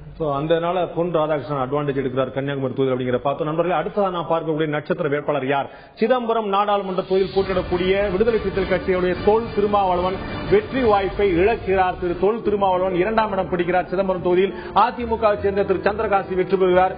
பாமகவை சேர்ந்த சுதா மணிரத்னம் 3ஆம் இடத்தை பிடிக்கிறார். சிதம்பரம் நாடாளுமன்ற தொகுதியில் அதிமுக வெற்றி பெறுகிறது. விடுதலை சிறுத்தைகள் கட்சியை சேர்ந்த அதனுடைய நிறுவன தலைமை ஒருங்கிணைப்பாளர் திரு திருமாவளவன் வெற்றி வாய்ப்பை இழக்கிறார் அப்படிங்கிற தேர்தலுக்கு பிந்தைய கருத்து முடிவா இருக்கிறது. திரு ஜி.சி. சேகர், எதனால இது நடந்து? ஏற்கனவே நம்ம தென்காசி தொகுதி மூலவே இவர் தனித்து போட்டியிட்ட போதே ஒரு கடுமையான வாக்கு வந்து அதே சிதம்பரம் தொகுதியில் பெற்றார். ஆனா இப்ப திமுகவுடைய கூட்டணி இருந்தும் கூட, இப்ப சிட்டிங் எம்பியாக இருந்தும் கூட அதிமுக அவருக்கு எப்படி ஒரு போட்டியை கொடுக்க முடியும்? I think what has happened is the PMK வந்து அவங்க நினைச்ச அளவுக்கு அவங்க கன்சாலிடேட் பண்ணல. 1 year votes அந்த கன்சாலிடேட் பண்ண மாதிரி தெரியல. So that could be one reason. அதெல்லாம் ADMK போயிருக்கு. So அதனாலதான் ADMK ஓட கேண்டிடேட் வந்து திருமாவளவனோட முன்னாடி போயிருக்காரு நான் ஃபீல் பண்றேன். இங்க நான் ஏற்கனவே தென்காசியில சொன்ன அதே இதுதான். 1 year ஓட்டுகளை வந்து பாமக கன்சாலிடேட் பண்ணிருக்குது. உடையார், மூப்பனார், முதலியார், யாதவர் போன்ற சமுதாய வாக்குகளை வந்து ஏடிஎம்கே கன்சாலிடேட் பண்ணிருக்க வாய்ப்பு இருக்கு. என்றாலும் கூட இது வந்து செமி ஃபைனல் தான். ஃபைனல் 16ஆம் தேதிங்கிறதுல தலித் வாக்குகளும் கிறிஸ்தவ முஸ்லீம் வாக்குகளும் தங்கள் அச்சத்தின் காரணமாக எளிய மக்கள் வந்து தாங்கள் பதிவு செய்ததை ஒழுங்காக சொல்லாமல் இருந்திருப்பார்களோ என்ற எண்ணம் எனக்கு இருக்கிறது. உங்களுக்கு வந்து திருமாவளவன் வெற்றி பெறுவதற்கான வாய்ப்பு இருக்கு அப்படிங்கிற ஒரு நம்பிக்கை தான் இருக்கு.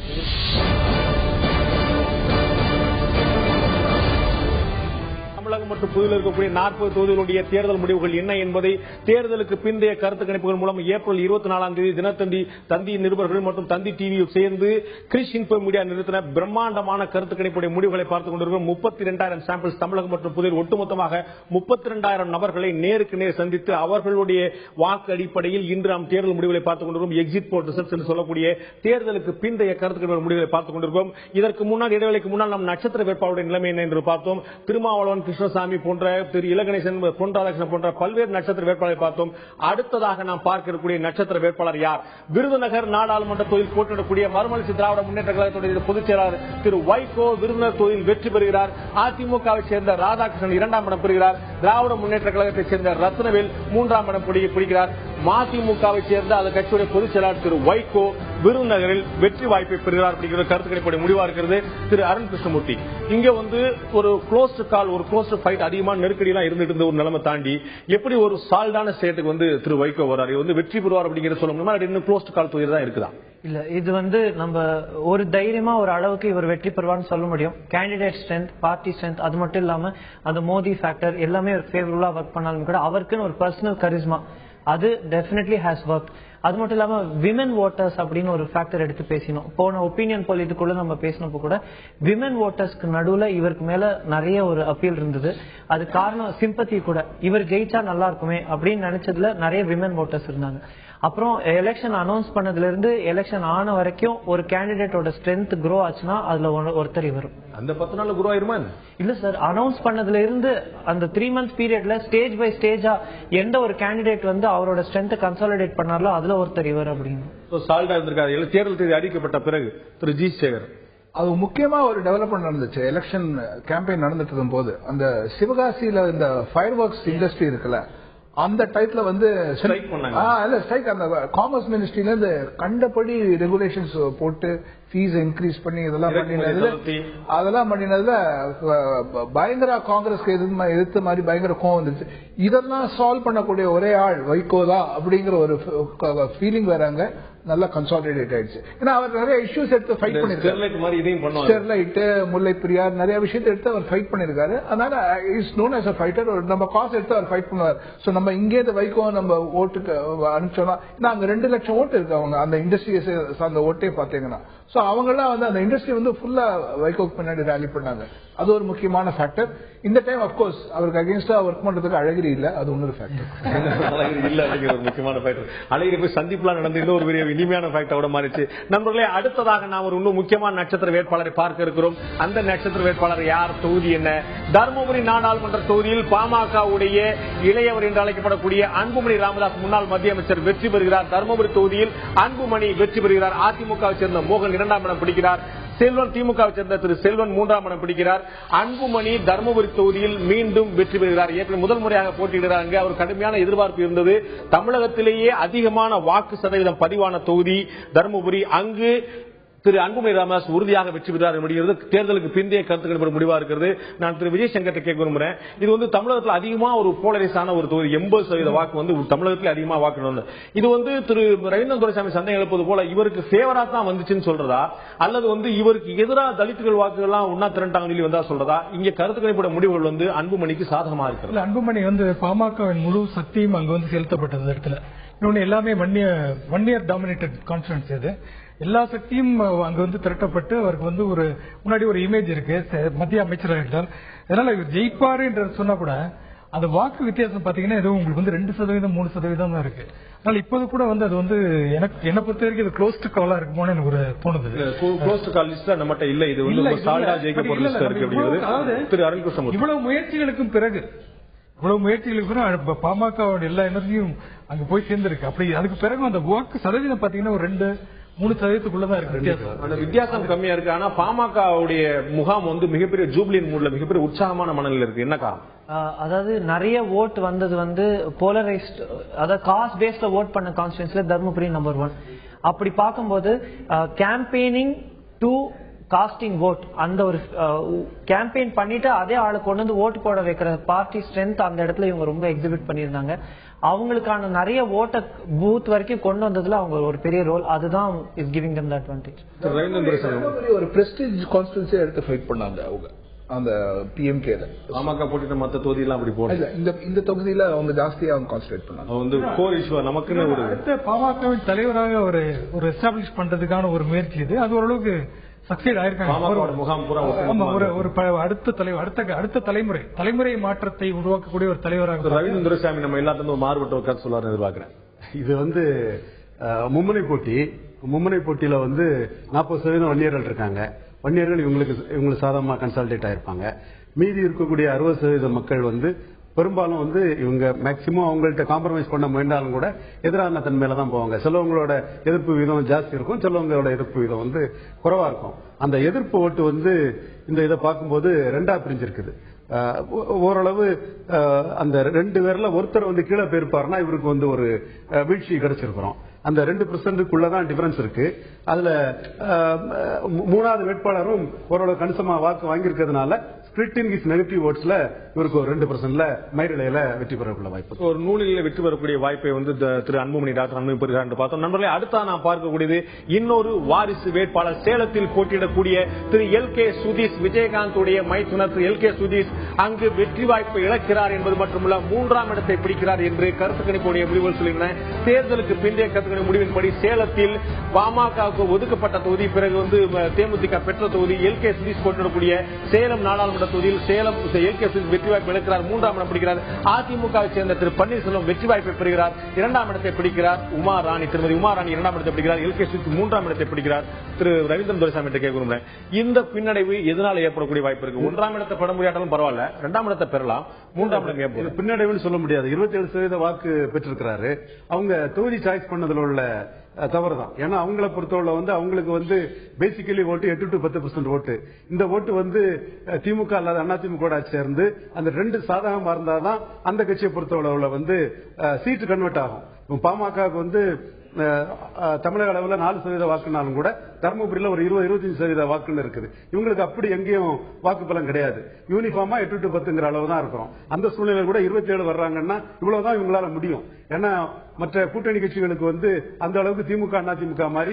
சிவகங்கையில திரு ஹெச் ராஜாக்கு என்ன நடந்ததோ அதான் இவருக்கு நடந்தது. நிச்சயமா சேலத்துல வந்து தேமுதிகவுக்கு வாக்குப்பலம் இருக்கு. பாமகவுக்கு வன்னியர் சமுதாயம் இருந்தாலும் பாமகவின் வாக்குப்பலம் சேலத்தில் நிரூபிக்கப்பட்ட வாக்குப்பலம் குறைவுதான். பாமக வாக்கு உங்களுக்கு கிடைச்சிருக்கும் நினைக்கிறீங்களா, இல்லாட்டி பாமகவுடைய கீழ்மட்ட வாக்கு வங்கி இவர்களுக்கு பயன்பட்டு நினைக்கிறீங்க? பாமக முதலில் அறிவிக்கப்பட்ட வேட்பாளர் அருள் கடைசி வரைக்கும் சுதீஷ்க்கு வேலை செய்யலன்னு தான் எல்லாரும் சொன்னாங்க. சோ அது வந்து ஒரு பெரிய பின்னடைவு. அவர் ராங் சாய்ஸ் ஆஃப் கான்ஸ்டிட்யூன்சி. அவர் தொகுதி வேற நல்ல சரியான தொகுதி, இன்னும் கொஞ்சம் கேர்ஃபுல்லா அவர் ஏதோ எமோஷனல் ரீசன்கெல்லாம் சொல்லி அவர் போனாரு. அதுக்கான ஒரு ரீசனும் எனக்கு தெரியல. வேற ஏதாவது தொகுதி வேற டிஎம்டிகேக்கு ஓரளவு நல்ல கணிசமான ஓட் பேங்க் அதை வந்து மேக்சிமைஸ் பண்ற மாதிரி மற்ற கட்சி கூட்டணி கட்சிகளோட ஓட்டு இருக்கிற பார்த்து அவர் தேர்ந்தெடுத்திருந்தானா வின் பண்ணிருக்கலாம். இந்த தேர்தலில் வரக்கூடிய ஒரு பெரிய இழப்பு யாருக்குன்னா திமுக, ஏன்னா 14 இதுலயும் அவங்க போட்டு அவங்க ஒண்ணு கூட ஜெயிக்கல. அவங்க கூட்டணி கட்சிகள் அட்லீஸ்ட் 1-2 ஜெயிக்கிற போது அவங்க ஒண்ணுமே ஜெயிக்காத போது அது விஜயகாந்துக்கு ஒரு பெரிய பின்னடைவாதான். அப்படி எதுவுமே ஜெயிக்காம போறாங்களா நம்ம பார்க்க போறோம் முடிவுக்கு பிறகு. கூட்டணிக்குள்ள இருக்கிற ஒரு பெரிய பிரச்சனை இதுதான். பாமக, திமுக. இந்த திமுக வந்து பெரிய அளவில் வெற்றி பெற செய்ததுனால பாமக தான் எதிர்காலத்தில் வந்து பெரிய இழப்பு இருக்கும்.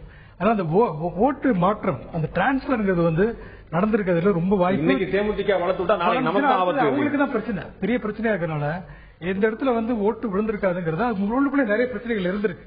இந்த ஜாதிய ரீதியான சில பிரச்சனைகள் வந்திருக்கு. 1 இயர் ஓட்டு எல்லாம் போடக்கூடாதுங்கிற மாதிரி ஒரு தர்மபுரியில ஜெயிக்கிறதுக்கு எம்ஜிஆர் கிட்ட அவருக்கு வேட்பாளர் மாதிரி அன்புமணி விஜயகாந்த் கிட்ட நின்னதே நம்ம கண்டோம். அதனால அவங்க வந்து இன்டைரக்டா விஜயகாந்த் பெரியவர் தாங்கிறத அன்புமணி அக்செப்ட் பண்ணிருக்காரு தர்மபுரி அந்த மேடையில. ஆமா. ஆனா இங்க இடத்துல பதிவாளர் தர்மபுரியில் சேலத்துல ஒரு ஆள் அப்படிங்கிறத நம்ம பாக்குறோம். நண்பர்களே, முன்னாள் மத்திய அமைச்சர்களுக்கு பஞ்சமில்லாத தமிழகத்தில் நாம் அடுத்து பார்க்க இருக்கக்கூடிய நட்சத்திர வேட்பாளர் யார் என்றால் திரு EVKS இளங்கோவன். திருப்பூர் நாடாளுமன்ற தொகுதியில் போட்டியுள்ள திரு EVKS இளங்கோவன் 3ஆம் இடம் பிடிக்கிறார். அதிமுகவை சேர்ந்த சத்யபாமா 1ஆம் இடம் பிடிக்கிறார், முதலிடம் பிடிக்கிறார், வெற்றி பெறுகிறார். திருப்பூர் நாடாளுமன்ற தொகுதியில் தேமுதிக 2ஆம் இடம் பிடிக்கிறது. தினேஷ்குமார் தேமுதிக சேர்ந்த வேட்பாளர் 2ஆம் இடம் பிடிக்கிறார். திருப்பூர் நாடாளுமன்ற தொகுதியில் EVKS இளங்கோவன் 3ஆம் இடம் பிடிக்கிறார். காங்கிரஸ் கட்சியை சேர்ந்த இன்னும் 3 மட்டும் இன்னும் 4ஆம் இடத்துக்கு போகக்கூடிய அபாயம் கூட இருக்கு அப்படிங்கிறது ஒரு பார்வை இருக்கு. மொத்தமா பார்க்கும்போது 1, 2, 3 அதை தாண்டி 4ஆம் இடம் பிடிக்கக்கூடிய வாய்ப்பு கூட இருக்கிறது. திரு அருண் கிருஷ்ணமூர்த்தி இங்க வந்து 3ஆம் இடம் மட்டும் இல்லாமல் 4ஆம் இடம் பிடிக்கக்கூடிய வாய்ப்பு கூட அதிகமா இருக்கு சொல்றாங்க. இளங்கோவன் அங்க வந்து தொகுதியில செல்வாக்கு படைச்சவர், அங்க ஏற்கனவே அவருடைய சொந்த தொகுதி, அவருடைய ஊர், எல்லாருக்கும் அறிமுகமானவர். ஏன் இவர் வந்து இவ்வளவு பெரிய பின்னடைவை சந்திக்கிறார்? காங்கிரஸ்ல அவங்க வந்து தனித்து போட்டிட்டு அவங்களுக்கு எதிரான ஒரு மனநிலை தான் ஸ்டேட்ல இருக்கு அப்படிங்கிறது அவங்களுக்கே தெரியும். இருந்தாலுமே கூட அக்ராஸ் த கண்ட்ரி அவங்க யூஸ் பண்ண ஒரு ஸ்ட்ராட்டஜி தான் இங்கேயும் யூஸ் பண்ணாங்க. நோன் ஃபேசஸ், ஸ்ட்ராங் கேண்டிடேட்ஸ், இவங்க எல்லாரையும் நிறுத்தி எவ்வளவு ஓட்டு வாங்க முடியுமோ அவ்வளவு ஓட்டை வாங்கி கொண்டு வரலாம். அதுலதான் மணிசங்கர் ஐயர், EVKS இளங்கோவன் இவங்க எல்லாருமே வந்து நின்னது. சோ அப்படி நின்ன ஒருத்தர் தான் EVKS இளங்கோவன். 4ஆம் இடம் அப்படிங்கிறது சர்ப்ரைஸ். அதுல சர்ப்ரைஸ் இல்ல, அவர் இருந்தனால தான் 4வது இடத்துக்காவது வராங்க. இன்னொரு விஷயம் என்ன பாத்தீங்கன்னா, அதர்ஸ்ல பாத்தீங்கன்னா அதிகமா ஓட்டு வந்திருக்கு திருப்பூர் 6.57%. இது வந்து EVKS இளங்கோவனுக்காக சொல்ல. இந்த இடத்துல வந்து இடதுசாரிகள் கொஞ்சம் ஓரளவுக்கு வந்து கெயின் பண்ணிருப்பாங்க நினைக்கிறேன் இந்த இண்டஸ்ட்ரியல் ஏரியா. இன்னொரு ட்ரெடிஷனலி திருப்பூர் வந்து ஒரு எப்பவுமே ஒரு ADMK பேஸா இருந்திருக்கு. இந்த இடத்துல இதுவும் இன்னும் ஒரு தொகுதி மட்டும்தான், திருநெல்வேலி. இங்க மட்டும்தான் வந்து அதர்ஸ் வந்து ஒரு 6% மேல வாக்கு வாங்கியிருக்காங்க. இது வந்து ஒரு பாத்தீங்கன்னா உங்களோட இதுபடி ஈரோடு, பொள்ளாச்சி, திருப்பூர் இந்த 3 கான்ஸ்டிட்யூன்சிஸ்லயும் ADMK வின் பண்ணுது. ரகசியத்தை வெளியிட வேண்டாம்னு கேட்டுக்கிறேன். இல்ல வின் பண்ணக்கூடிய தொகுதிகள்ல இந்த 3 தொகுதிகள்ல தான் திமுக 2வது இடத்துல இல்ல, NDA 2வது இடத்துக்கு வருது. சோ மத்த எல்லா தொகுதியிலும் ADMK ஜெயிக்கக்கூடிய எல்லா தொகுதியிலும் பாத்தீங்கன்னா DMK தான் 2வது தொகுதியில இடத்துல இருக்கு. சோ ஒன்னு ப்ரூவ் ஆகுது என்னன்னா, தமிழ்நாட்டுல இது 2 தான் பலமான கட்சிகள். இதுக்கப்புறம் தான் மற்ற கட்சிகள்லாம் அப்படிங்கறது திமுக ஓரளவு ப்ரூவ் பண்ணிருக்காங்க. அவங்களோட ஓட்டு ஷேர் வேணா குறைஞ்சிருக்கலாம், அதுல வந்து வியப்பு எதுவுமே இல்ல. நம்ம வந்து காங்கிரஸ் கட்சி திருப்பூரை சேர்ந்த காங்கிரஸ் கட்சியுடைய முன்னாள் மத்திய அமைச்சர் திரு EVKS இளங்கோவன் 4ஆம் இடம் பிடிக்கிறார் இந்த தேர்தல் அப்படிங்கிறதா பார்க்கும். இது EVKS இளங்கோவனா இருக்க போய் தான் இந்த அளவுக்கு வாக்கு பெறுகிறார். வேறு வேட்பாளர் இன்னும் குறைவான வாக்கு தான் பெற்றிருப்பார் என்று பார்த்தோம். நண்பர்களே, நாம் இன்னொரு முன்னாள் மத்திய அமைச்சரை பார்க்கிறோம். தமிழகத்தில் மத்திய அமைச்சர்களுக்கு பஞ்சமில்லாத தமிழகத்தில் இன்னொரு முன்னாள் மத்திய அமைச்சரை பார்க்கிறோம். கோயம்புத்தூர் நாடாளுமன்ற தொகுதி திரு CP ராதாகிருஷ்ணன் கோவையில் வெற்றி வாய்ப்பை பெறுகிறார். அதிமுகவை சேர்ந்த நாகராஜன் 2ஆம் இடம் பிடிக்கிறார். திராவிட முன்னேற்ற கழகத்தை சேர்ந்த திரு கணேஷ்குமார் 3ஆம் இடம் பிடிக்கிறார். திரு ராதாகிருஷ்ணன் கோயம்புத்தூரை சேர்ந்த திரு ராதாகிருஷ்ணன் ஒரு சிறிய வாக்கு இடைவெளியில் ஒரு நூலிலையில் வெற்றி வாய்ப்பை பெறுகிறார். அதிமுகவுக்கும் பாஜகவுக்கும் கடுமையான போட்டியை ஏற்படுத்தியிருக்கக்கூடிய தொகுதி கோயம்புத்தூர். அங்கு நூலில் வெற்றி வாய்ப்பை பெறுகிறார் திரு CP ராதாகிருஷ்ணன். திரு அருண் கிருஷ்ணமூர்த்தி இங்க வந்து ADMK வெற்றி பெறுவதற்கான வாய்ப்பு அதிகமா இருந்ததுங்கிற நிறைய இடத்துல பேசுவோம், நாங்களும் பேசும்போது சொன்னாங்க. பட் இங்க வந்து எப்படி BJP வெற்றி பெறக்கூடிய வாய்ப்பு இருக்கு? ரொம்ப மைன்யூட் பெர்சன்டேஜ் டிஃபரன்ஸ்ல தான் BJP லீடிங்ல இருக்காங்க. தென் சென்னை மாதிரி. ஆனா தென் சென்னைக்கும் இதுக்கும் இருக்கிற ஒரு டிஃபரன்ஸ் என்ன அப்படின்னா, அங்க வந்து மும்முனை போட்டி கடைசி வரைக்கும் இருந்தது. இங்க ஒரு லாஸ்ட் பட் 1 லேப் வரைக்கும் 3 பேரும் போனாலே கூட last lab it's between ADMK and BJP. அந்த லாஸ்ட் லேப்ல ADMK and BJP யார் எங்க வாங்குறா? அர்பன் கோயம்புத்தூர்ல BJP NDA ஸ்ட்ரென்த் ரொம்பவே அதிகமா தெரிஞ்சது.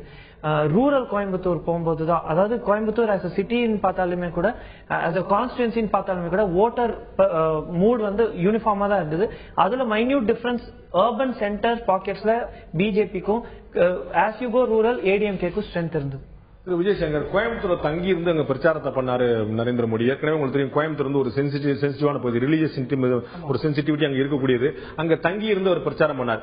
அவருடைய பிரச்சாரத்துக்கு பிறகுதான் இந்த ட்விஸ்ட் முழுமையா வந்து பிஜேபிக்கு பிறகு சாய்ந்ததா என்னுடைய தனிப்பட்ட பார்வை பார்க்கிறேன். பிரச்சாரத்துக்கு பிறகுன்னு சொல்ல முடியாது, ஓரளவுக்கு முன்னாடியே வந்து ஒரு போலரைஸ்ட் ஒரு அதுக்கு பிறகுதான், அதுக்கு முன்னாடி ரஜினியை பார்த்தாரு, விஜயை பார்த்தாரு. அதெல்லாம் வந்து ஒரு ஃபேக்டரா இருக்கலாம். இவர் சொன்ன மாதிரி அந்த நகர்ப்புறத்துல வந்து ஒரு பிஜேபிக்கு ஒரு ஆதரவு. இந்த ஓவராலா மோடி அங்க பிரச்சாரம் பண்ண போது கூட எங்களுக்கு கிட்ட கிடைச்ச ரிப்போர்ட் என்ன, 15,000 சேர் கொண்டு வந்தாங்க. கடைசி சில ரோல்ஸ் எல்லாம் ஃப்ரீயா இருந்துச்சு. 15,000 பேர் கூட அந்த கூட்டத்துக்கு வரலங்குது. அது ஒரு பெரிய ஃபேக்டர். ஆனா பாரம்பரியமாக ஒரு அதிமுகவுக்கு அடுத்தபடியா ஓரளவுக்கு தமிழ்நாட்டிலேயே வந்து கன்னியாகுமரிக்கு அடுத்த ஈக்குவலா வந்து பிஜேபி இருக்கிற ஒரு ஏரியா. இந்த தொகுதி வந்து சிபி ராதாகிருஷ்ணன் போட்ட போது பிஜேபி வந்து பிஜேபிக்குள்ள பயங்கர அப்போசிஷன் இருந்தது. அங்க செல்வகுமார் தான் போடணும், அவர் தான் இவ்வளவு நாள் ஒர்க் பண்ணிருக்காரு அப்படின்ட்டு. அதனால சிபி ராதாகிருஷ்ணன் ஆக்சுவலா 3வது இடத்துல தான் இருந்தார் இனிஷியல் பேஸ்ல, வாய்ப்புகள். அதுக்கப்புறம் 2வது இடத்துக்கு வந்தார்.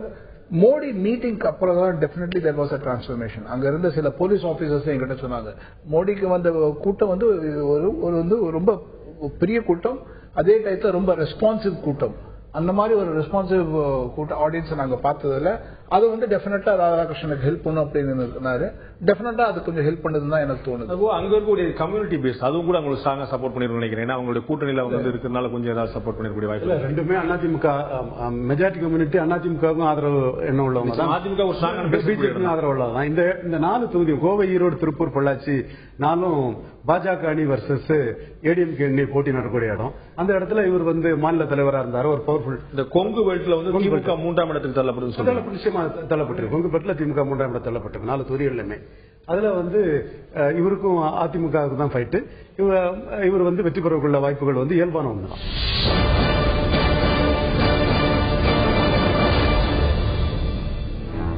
மீண்டும் 40க்கு 40 சிறப்பு நிகழ்ச்சிக்கு உங்கள் அனைவரும் அன்போடு வரவேற்கிற நண்பர்களே. இந்த நிகழ்ச்சியுடைய கிளைமாக்ஸ் பகுதிக்கு வந்துவிட்டோம் என்றால் மிகையில. நிச்சயமாக நாம் இதுவரைக்கும் ஒவ்வொரு நட்சத்திர வேட்பாளர், விஐபி வேட்பாளருடைய வெற்றி வாய்ப்பு என்ன, தோல்வி வாய்ப்பு என்ன என்று நாம் பார்த்தோம். அதற்கு கிட்டத்தட்ட 15 வேட்பாளர்கள், முக்கியமான நட்சத்திர வேட்பாளரை பார்த்தோம். பாதிவேல முன்னாள் மத்திய அமைச்சராக இருந்தவர்கள், அவருடைய வெற்றி வாய்ப்பு என்ன என்பதை நிகழ்ச்சியின் முந்தைய பகுதியில் பார்த்தோம். இப்போது நாம் ஒவ்வொரு கட்சி வாரியாக, ஒவ்வொரு கூட்டணி வாரியாக பார்க்கிறோம். முதலில் நாம் வந்து பாஜக கூட்டணி, தேசிய ஜனநாயக கூட்டணி பார்க்கிறோம். அதுக்கடுத்து திராவிட முன்னேற்ற கழக கூட்டணிக்கு வெற்றி வாய்ப்பு பார்க்க போறோம். அதுக்கு இறுதியாக அதிமுகவுக்கான வெற்றி வாய்ப்பு பார்க்கிறோம். மொத்தமாக ஒவ்வொரு கட்சியும் ஒவ்வொரு கூட்டணியும் எவ்வளவு தொகுதி வெற்றி பெற போயிருந்தோம் பார்க்கிறோம். அதற்கு முன்னால் ஒரு சிறிய சந்தேகத்தை, உங்கள் அனைவருக்கும் எழக்கூடிய ஒரு சந்தேகத்தை நான் தெளிவுபடுத்திக் கொள்ள விரும்புகிறேன். திரு ஜி.சி. சேகர் ஆரம்பிக்க விரும்புகிறேன். ஒரு இயல்பான சந்தேகம் பாருங்க, நம்ம வந்து எந்த தொகுதி யாருக்கு, எந்த கட்சியில யார், எந்த தொகுதியில் யார் ஜெயிக்க போறாங்க நம்ம பார்க்க போறோம். 40 தொகுதிக்கான இறுதி ரிசல்ட் நம்ம கொஞ்ச நேரத்தில் கொடுக்க போறோம், சில நிமிடங்கள்ல. என்னுடைய கேள்வி, தமிழகத்தில் ஆகப்பெரிய கட்சி அப்படின்னா நீங்க எதை சொல்லுவீங்க? அதிமுக. உங்கள்ட்ட நான் கேட்கிறேன், தமிழகத்துல மிக முக்கியமான பிரச்சனை அப்படின்னு எதை சொல்லுவீங்க? முக்கியமான பிரச்சனை வந்து இன்னைக்கு மின்சார விஜயசங்கர் கேட்குங்க. தமிழகத்துல இவ அதிமுகவுக்கு இணையா போட்டி போடக்கூடிய, இல்லாட்டி வந்து இதெல்லாம் தாண்டி நீங்க எது சொல்லுங்க, முடிவை மாற்றி அமைக்கிறதுக்கான வாய்ப்பு நிறைய இருக்கு, இதெல்லாம் நடக்காது, ஆகப்பெரிய கட்சி இது, இவங்க எல்லாம் சொல்லிருக்கீங்க. தமிழ்நாட்டுல ஆன்டி இன்கம்பன்சி பெரிய அளவுல இருக்குதா? இல்ல, கட்டாயமா கிடையாது. பெரிய இஷ்யூ இன்னும் 2-3 வருஷம் தான் ஆயிருக்கு அரசாங்கம் வந்து. இப்ப இந்த 3 வருஷம் நான் திரும்ப கேட்க விரும்புறேன். முதல்ல தமிழகத்திலே ஆகப்பெரிய கட்சி அதிமுக, உங்களுடைய பார்வை. தமிழகத்தில் மிகப்பெரிய பிரச்சனை மின்சாரம் மட்டுமே, தமிழகத்தில் மிகப்பெரிய அளவுல ஆன்டி இன்கம்பன்சி இல்ல அப்படின்னா என்னுடைய கேள்வி. தமிழகத்தில் புதுவையில் இருக்கக்கூடிய 40 தொகுதியிலும் அதிமுக தானே வெற்றி பெற வேண்டும், அப்படித்தான் நிலைமை இருக்குமா? அப்படிதான் இருக்கணும். பட் அதிமுகவுக்கு வந்து மோடி ஃபேக்டர் அப்படின்னு ஒண்ணு வருது. அண்ட் சில இடத்துல வந்து திமுக போட்ட பலமான கேண்டிடேட்ஸ் அவங்க வின் பண்றாங்க. ஃபார் எக்ஸாம்பிள் தயாநிதி மாறன், ஜெகத் ரக்ஷகன், அந்த மாதிரி சில இடத்துல வின் பண்றாங்க. அதே மாதிரி பிரபலமா வைகோ சில ஒவ்வொரு இடத்துல வின் பண்றாங்க. பிஜேபி ஸ்ட்ராங்கா இருக்கிற இடத்துல வின் பண்றாங்க. சோ அதெல்லாம் வந்து அந்த ஃபேக்டர்ல வருது. பட் ஸ்டில் நீங்க பாத்தீங்கன்னா அந்த ரேஸ்ல வந்து முன்னாடி வரக்கூடிய பலம் வந்து அதிமுக தான் இருக்கு. அவங்க வந்து முன்னாடினா நல்ல முன்னணியில வரக்கூடிய பலம் வந்து அதிமுக. இப்ப பார்த்தா நீங்க 3 சொல்லக்கூடிய அடிப்படையில் வந்து வாக்கு வீதத்துல மிகப்பெரிய அதிமுக தான் ஸ்கோர் பண்ண போறோம் அப்படிங்கிற மாற்று கருத்து இல்ல. ஆனா எண்ணிக்கை அடிப்படையில் மற்ற கட்சிகளும் நம்பர் பெறக்கூடிய வாய்ப்புகள் இருக்கு. வாக்கு வீதத்துல அதிகமான வாக்கு பெறக்கூடிய கட்சி நம்ம வந்து அதிமுக தான் எல்லாரும் ஒத்துக்கிறோம். உள்ளாட்சி தேர்தலில் அவங்க தான் வெற்றி பெற்றாங்க பாக்குறோம். ஆனாலும் கூட வாக்கு வீதம் அதிகமா இருந்தும் கூட மற்ற கட்சிகள் எப்படி சீட்டை எப்படி வின் பண்ண முடியும்? சீட்டு வந்து இப்ப கொங்கு மண்டலத்தை எடுத்துக்கிட்டோம். கொங்கு மண்டலத்துல வந்து திமுக ரொம்ப பலகீனமா இருக்குது. அதே வேளையில வந்து சிட்டி எடுத்த வன்னியர் பகுதியில் வந்து திமுக பலமா இருக்குது. சோ அந்த இடத்துல திமுக ஓட்டு டிரான்ஸ்பர் ஆகும். தெற்கு ஓட்டு திமுகவுக்கு சில தொகுதியில் டிரான்ஸ்பர் ஆக வாய்ப்பு இருக்கு நம்ம பார்த்தோம். இதுல வந்து திமுக அண்ணா திமுக எது பலமான கட்சியில்ங்கிறது வந்து பிளக்சுவேட்டிங் ஃபார்ச்சூன்ஸ் தான். நீங்க வந்து 89 திமுக பலமான கட்சி, 90 அண்ணா திமுக, 96 திமுக பலமான கட்சி, 98 ஒரு நிமிஷம் அப்பெல்லாம் ஒரு வேவ் இருந்தது, ஆட்சி மாற்றத்துக்கான வாய்ப்பு இருந்தது. 98 99 அந்த அளவுக்கு இல்ல. 98 99 2009 2011 அதிமுக பலமான கட்சி. ஆக 2006 திமுக ஆட்சி அமைந்த போதும் கூட திமுக கடைசி வரைக்கும் மெஜாரிட்டி பெற முடியல. 2006 அதிமுக பலமான கட்சி, 2009 திமுக பலமான கட்சியா இருந்தது. இல்ல 2009 கூட நீங்க சொல்ல முடியாது. 2009 வந்து இல்ல காங்கிரஸ் இருந்து அங்க பாமக இருந்து மதிமுக இருந்தது, சிபிஎம் பாமக வந்து அப்ப அதிமுக இருந்தாங்க. அவங்களுக்கு ஓட்டு இல்லையா? காங்கிரஸ் மட்டும்தான் ஓட்டு இருந்ததா? அதிமுக அப்போ வந்து பலகீனமான நிலைமையில தான் இருந்தது. கேட்கிற விஷயம் வந்து பலம் பலன் எப்படி சொல்ல வாக்கு விதத்தை வச்சு நான் வந்து ஒரு தெளிவுபடுத்துறதுக்காக நமக்கு மட்டும் இல்ல பார்க்கக்கூடிய நேர்களுக்கு ஒரு தெளிவு இருக்கிறதுக்காக ஓட் பேங்க் நம்ம சொல்றோம். நிறைய கிட்டத்தட்ட ஒரு 15-20% வந்து ஒவ்வொரு தேர்தலும் மாத்தி மாத்தி ஓட்டு போடலாம். ஆனா ஸ்ட்ராங்கான ஓட் பேங்க் உயிரே போனாலும் அதிமுக தான் போடுவேன், திமுக தான் ஓட்டு பண்ணி ஒரு ஓட் பேங்க் இருக்கு இல்லையா? அந்த வகையில அதிமுக தான் பலமான கட்சிகள், யாருக்கு மாற்றம் இருக்க முடியாது. இதுல உண்மை என்னன்னா, இது வந்து மக்களுக்கு வந்து தெரியும், இது வந்து அசெம்பிளி தேர்தல், இது லோக்சபா தேர்தல் அப்படின்னு தெரியும். அதனால அதிமுக வந்து யாரு பிரதம அமைச்சர் கேண்டிடேட் யாரும் அறிவிக்கல. இவங்க அவங்க பேசிட்டு இருந்தாலும் முதல்ல 40-40 சொல்லி, அப்புறம் நான் இல்லன்னு ஜெயலலிதா சொல்லி, நான் இல்லன்னு சொல்லவே இல்ல அவங்க சொன்னாங்க கட்சி விரும்புறாங்க, நான் சொல்லல, கட்சி தான் விரும்புறாங்க. அவங்க ப்ரொஜெக்ட் பண்ணல, மோடியை ப்ரொஜெக்ட் பண்ண அளவுக்கு யாரும் ப்ரொஜெக்ட் பண்ணல. அந்த மோடியை வந்து ப்ரொஜெக்ட் பண்ணினதுனால இது வந்து டெல்லிக்கான தேர்தல் அப்படிங்கிறது சட்டமன்ற தொகுதிக்கும் நாடாளுமன்ற தொகுதிக்குமான வித்தியாசம் மக்களுக்கு தெரியும் என்றால் இது சட்டமன்ற தேர்தல் இல்லைங்கிறது தெரிஞ்சிருக்கணும். அப்போ வந்து 40 தொகுதியிலும் பிஜேபி கூட்டணியில் வெற்றி பெறணும். மோடி அரசியல் பெரிய மாற்றம் வந்துருச்சு. மாநில கட்சிகள் பெரிய அளவில் மத்தியத்தில் வந்து ஒரு ரோல் பிளே பண்றாங்க. அதனால ஓரளவுக்கு மாநில கட்சிகளுக்கு ஓட்டு போடும்போது மத்தியில வந்து பிரதிநிதி நீங்க பாத்தீங்கன்னா மத்திய அமைச்சர்கள் எவ்வளவு பேர் இருக்காங்க இங்க, அப்படி ஒரு ஃபேக்டர் இருக்கு. அதனால அப்படிப்பட்ட ஒரு டிஸ்டிங்ஷன் இனிமே பார்க்க முடியாது. ஏன்னா கோலிஷன் பாலிடிக்ஸ் வந்து பெரிய அளவுல இருக்கு. இன்னொரு விஷயம் என்னன்னா, இந்த தேர்தல் அமைப்பு முறையில ஒரு பிரச்சனை இருக்கு. இதுல வந்து 2% 3% ஃபர்ஸ்ட் பாஸ்ட் போஸ்ட் சிஸ்டம் அப்படின்னு சொல்லுவாங்க. இதுல 2% 3% இருந்தாலும் அது வந்து பெரிய அளவில் சீட்ல வந்து பெரிய அளவுல கன்வெர்ட் ஆகுது. ப்ரொபோர்ஷனல் ரெப்ரசன்டேஷன் சிஸ்டம், அதாவது விகிதாச்சார பிரதிபலியா வந்தீங்கன்னா இதை வந்து அப்படியே வந்து சீட்டுகள் பிரிச்சிங்களா பாத்தீங்கன்னா ஏறக்குறைய இந்த வாக்கு சதவீதத்தை பிரதிபலிக்கும் அளவில் சீட்டுகள் வரும். இந்த அமைப்பில் இருக்கும் ஒரு பிரச்சனை இதில் இருக்கிறது. வெற்றி பெறக்கூடிய கட்சிகள் அதை சொல்றது கிடையாது. இன்னொரு பெரிய ஸ்விங் ஃபேக்டர் இல்ல. இந்த ஃபர்ஸ்ட் பாஸ்ட் போஸ்ட் சிஸ்டத்துல வந்து ஸ்விங் அதிகமா இருந்துச்சுன்னா அந்த அளவுக்கு வந்து அத ஓட் ஸ்விங் ஓட்டு மாற்றம் வரும்போது வந்து சீட்டுகள் வந்து பல மடங்கு பெருகுது. விஜயகாந்த் வந்து தனியா நின்று அவர் ஓட்டு ஸ்ப்ளிட் பண்ணும்போது அது ஒண்ணு ஏடிஎம்கேக்கு சாதகமான, டிஎம்கேக்கு தான் சாதகமா நடந்திருக்கு. 2006 பார்த்தோம், 2009 பார்த்தோம். பட் இந்த டைம் என்ன இருக்கு, அவர் கூட மத்த கட்சிகள் எல்லாம் சேர்ந்திருக்காங்க. சோ அதனால அவங்களுக்கு ஒரு சப்ஸ்டான்ஷியல் நம்பர் ஆஃப் ஓட்ஸ் வருது. அதனால அவங்க சர்டன் கான்ஸ்டிடியூன்சிஸ்ல வந்து அவங்க ஏடிஎம்கே ஓவர்டேக் பண்ணக்கூடிய வாய்ப்பு இருக்கு. அதனாலதான் நான் சொல்றேன், நீங்க வந்து ஏடிஎம்கே வந்து வெல் அஹெட் இந்த ரேஸ்னாலும் சில இடத்துல அவங்களுக்கு க்ளோஸ் ஃபைட் வருது, சில இடத்துல வாக்கு சதவீதம் என்று பார்க்கும்போது அதிகமான வாக்குகளை பெறக்கூடிய கட்சி அதிமுக இருந்தாலும் கூட சீட்டு என்று பார்க்கும்போது தொகுதிகளுடைய வெற்றி வாய்ப்பு என்று பார்க்கும்போது மற்ற கட்சிகளும் கூட முந்துகின்றன என்பதுதான் அவருடைய பார்வையா இருக்கிறது. நண்பர்கள், நிகழ்ச்சியின் மிக முக்கியமான கட்டத்துக்கு வந்திருக்கிறோம். தேர்தலுக்கு பிந்தைய கருத்து கணிப்பு கிறிஸ் இன்ஃபோ மீடியாவுடன் இணைந்து நடத்திய பிரம்மாண்டமான முறையில் 32,000 சாம்பிள் நடத்திய தேர்தலுக்கு பிந்தைய கருத்துக்களுடைய முடிவுகள் ஒட்டுமொத்தமாக கூட்டணி வாரியாக பார்க்கிறோம். இப்போது நாம் பார்க்க இருக்கக்கூடிய கட்சியுடைய அணி பாஜக கூட்டணி, தேசிய ஜனநாயக கூட்டணி தமிழகத்தில் ஒட்டுமொத்தமாக எத்தனை தொகுதிகளை வெற்றி பெற இருக்கிறது? தேசிய ஜனநாயக கூட்டணி வெற்றி வாய்ப்புள்ள தொகுதிகள் 4: கன்னியாகுமரி, விருதுநகர், தருமபுரி மற்றும் புதுச்சேரி. புதுவை, தருமபுரி, விருதுநகர், கன்னியாகுமரி ஆகிய 4 தொகுதியில் நிச்சயமாக தேசிய ஜனநாயக கூட்டணி வெற்றி பெறுகிறது என்பது தேர்தலுக்கு பிந்தைய கருத்து கணிப்புடைய முடிவுகளாக இருக்கிறது. நான் திரு விஜய் சங்கர்ட்ட கேட்க இந்த 4 தொகுதி பாத்தீங்கன்னா மிக முக்கியமான 4 தொகுதி. இந்த 4 தொகுதியிலும் பாஜக கூட்டணி, தேசிய ஜனநாயக கூட்டணி நிச்சயமான வெற்றி பெறுகிறது அப்படிங்கிறது நம்முடைய தேர்தலுக்கு பிந்தைய கருத்து கணிப்பு முடிவுகளாக இருக்கு. உங்களுடைய பார்வை? என்னுடைய பார்வை பார்த்தீங்கன்னா கன்னியாகுமரி இது பாத்தீங்கன்னா இது வந்து எப்பவுமே தேசிய அரசியல், அவர் சொன்ன மாதிரி தேசிய அரசியல் வந்து முக்கியமான ஒரு ரோல் பிளே. அங்க ஓட்டு ஸ்பிளிட் ஆகும்போது பாஜக வந்து ஒரு அட்வான்டேஜ் இருக்கு. விருதுநகர் கேண்டிடேட் வைகோங்கிற ஒரு ஸ்ட்ராங் கேண்டிடேட் இருக்கிறதுனால அது வந்து அவருக்கு வெற்றி. தருமபுரி அதே மாதிரி தான். அதே மாதிரி 2, அதாவது புதுச்சேரியும் ஒரு தேசிய அளவிலான அரசியல். மீதி 2 தொகுதி பாத்தீங்கன்னா பர்சனாலிட்டி பேஸ் தான். அது தவிர எனக்கு வந்து ஒரு பெரிய அளவுல வந்து ஒரு மோடி அலையெல்லாம் இங்க இருக்கிற மாதிரி தெரியல. இதை பார்த்தா இந்த 4 தொகுதின்னு பார்த்தா அதுக்கான சில விவரங்கள்லாம் இருக்கு. அதை பத்தி மறுபடியும் பேசலாம். அந்த ஓட்டுகள் எவ்வளவு வாங்கியிருக்காங்கன்னு பாத்தீங்கன்னா 22%. அதாவது என்டிஏ வந்து மொத்தமா என்டிஏக்கு சொல்லப்பட்ட வாக்குகள் எப்படின்னா 22% சொல்லியிருந்தாங்க, எல்லா கூட்டணியும் சேர்ந்து. அவர்கள் 25% மேல வாங்கியிருக்க வாக்குகள் 18 தான், 18 சீட் தான். ஏறக்குறைய 20 இருந்து 25 வரைக்கும் 7 சீட்ல வாங்கியிருக்காங்க. பிலோ 22% வந்து 12 சீட் வாங்கியிருக்காங்க. பிலோ 22%. அப்படி பாத்தீங்கன்னா பெரிய அளவுல வந்து அவங்களுக்கு வந்து மோடியினால வந்து ஒரு பெரிய ஒரு பலன் கிடைச்ச மாதிரி தெரியல. அது தொகுதி வந்து 4 உத்தரவாதமா ஜெயிக்கணும் மோடி அலை இல்ல. அது வந்து நான் என்ன சொல்றேன்னா அலைங்கிறதுக்கும் இதுக்கும் வித்தியாசம் இருக்கு, அவ்வளவுதான். அலை வந்து யூபிலையும் பீகார்லயும் அடிக்கிறதுக்கும் தமிழ்நாட்டில் அடிக்கிறது வித்தியாசம் இல்ல. ஆமா, நிச்சயமா இருக்கு. அதுதான் சொல்ல வரோம். யூபிலையும் அடிக்கிற, யூபியில கூட அந்த அலை தடுத்து நிறுத்தப்படுகிறது என்னோட வாதம். திரு அருண் கிருஷ்ணமூர்த்தி, 4 தொகுதியில் உத்தரவாதமா நம்ம வந்து சொல்ல முடியுது. இது வந்து இதுக்கான காரணம் நரேந்திர மோடியோட இம்பாக்ட் இதுல வந்து எவ்வளவு இருக்குன்னு நினைக்கிறீங்க? நம்ம இந்த 4 தொகுதி உங்களுக்கு ஏன் கொடுத்திருக்கோம் அப்படிங்கிற ஃபேக்டர்ஸ் வந்து கேண்டிடேட்ஸ், பார்ட்டி ஸ்ட்ரென்த், அது மட்டும் இல்லாம அவங்க கேம்பெயின் எவ்வளவு எஃபெக்டிவா அங்க ஒர்க் ஆயிருக்கு, எத்தனை பேரை ரீச் பண்ணிருக்காங்க, நம்மளுக்கு கொடுத்த ஓட்டர்ஸ், நம்மளுக்கு ரெஸ்பான்ஸ் கொடுத்த ஓட்டர்ஸ்ல அவங்களோட ஃபேக்டர்ஸ் என்னவா இருந்தது. நரேந்திர மோடி மேல ஃபேக்டர் இருந்த சீட்ஸ்ல இதெல்லாம் டெஃபினட்டா இருந்தது.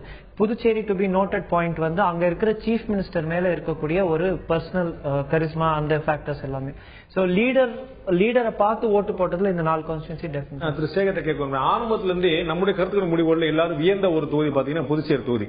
புதுச்சேரியில நாராயணசாமி ஜெயிச்சுறாருன்னு சொல்லி சொன்னாங்க. ஏன் அப்படின்னா பாஜக கூட்டணி, தேசிய ஜனநாயக கூட்டணி 2 ஸ்பிளிட்டா இருக்குது.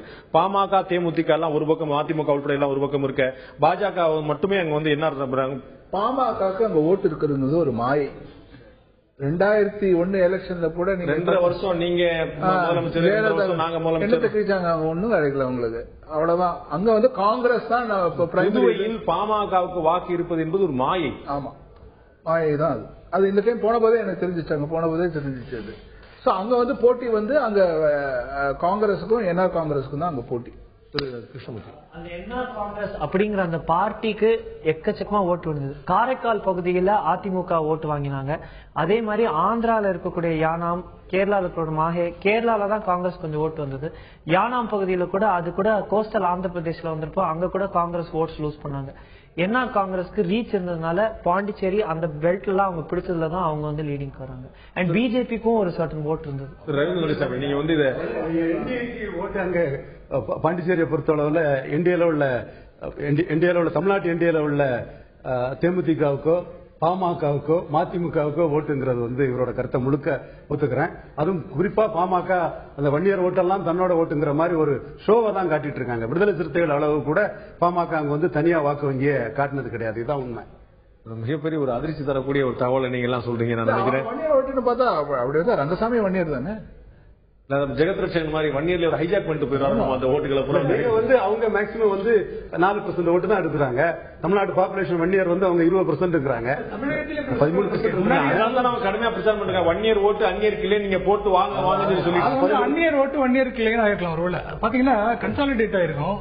அதுலயும் வந்து ஒரு ஜாதி ரீதியாக திரட்டி வச்சிருக்க மக்கள் 20% மக்களுக்கு வந்து நீங்கள் இந்த அமைப்புக்குள் என்ன பண்ணிட முடியும்? இல்ல ஒரு பெரிய மாற்றத்தை பாமகவுடைய வாக்கு வந்து வன்னியருக்கு மட்டும் பார்க்காம எதுல நிக்கிறது இன்னொரு வன்னியரா இருக்கும்போது எங்க போதும் பாக்குறோம். நம்ம வந்து ஜெகத் ரட்சகன் நம்ம வந்து பார்த்தோம். இவர் வந்து கொஞ்சம் மாடரேட் வன்னியரா. நம்ம மேலும் ரங்கசாமி வந்து பாண்டிச்சேரியில ஒரு வன்னியர் முதல்வரா வந்ததே இல்ல.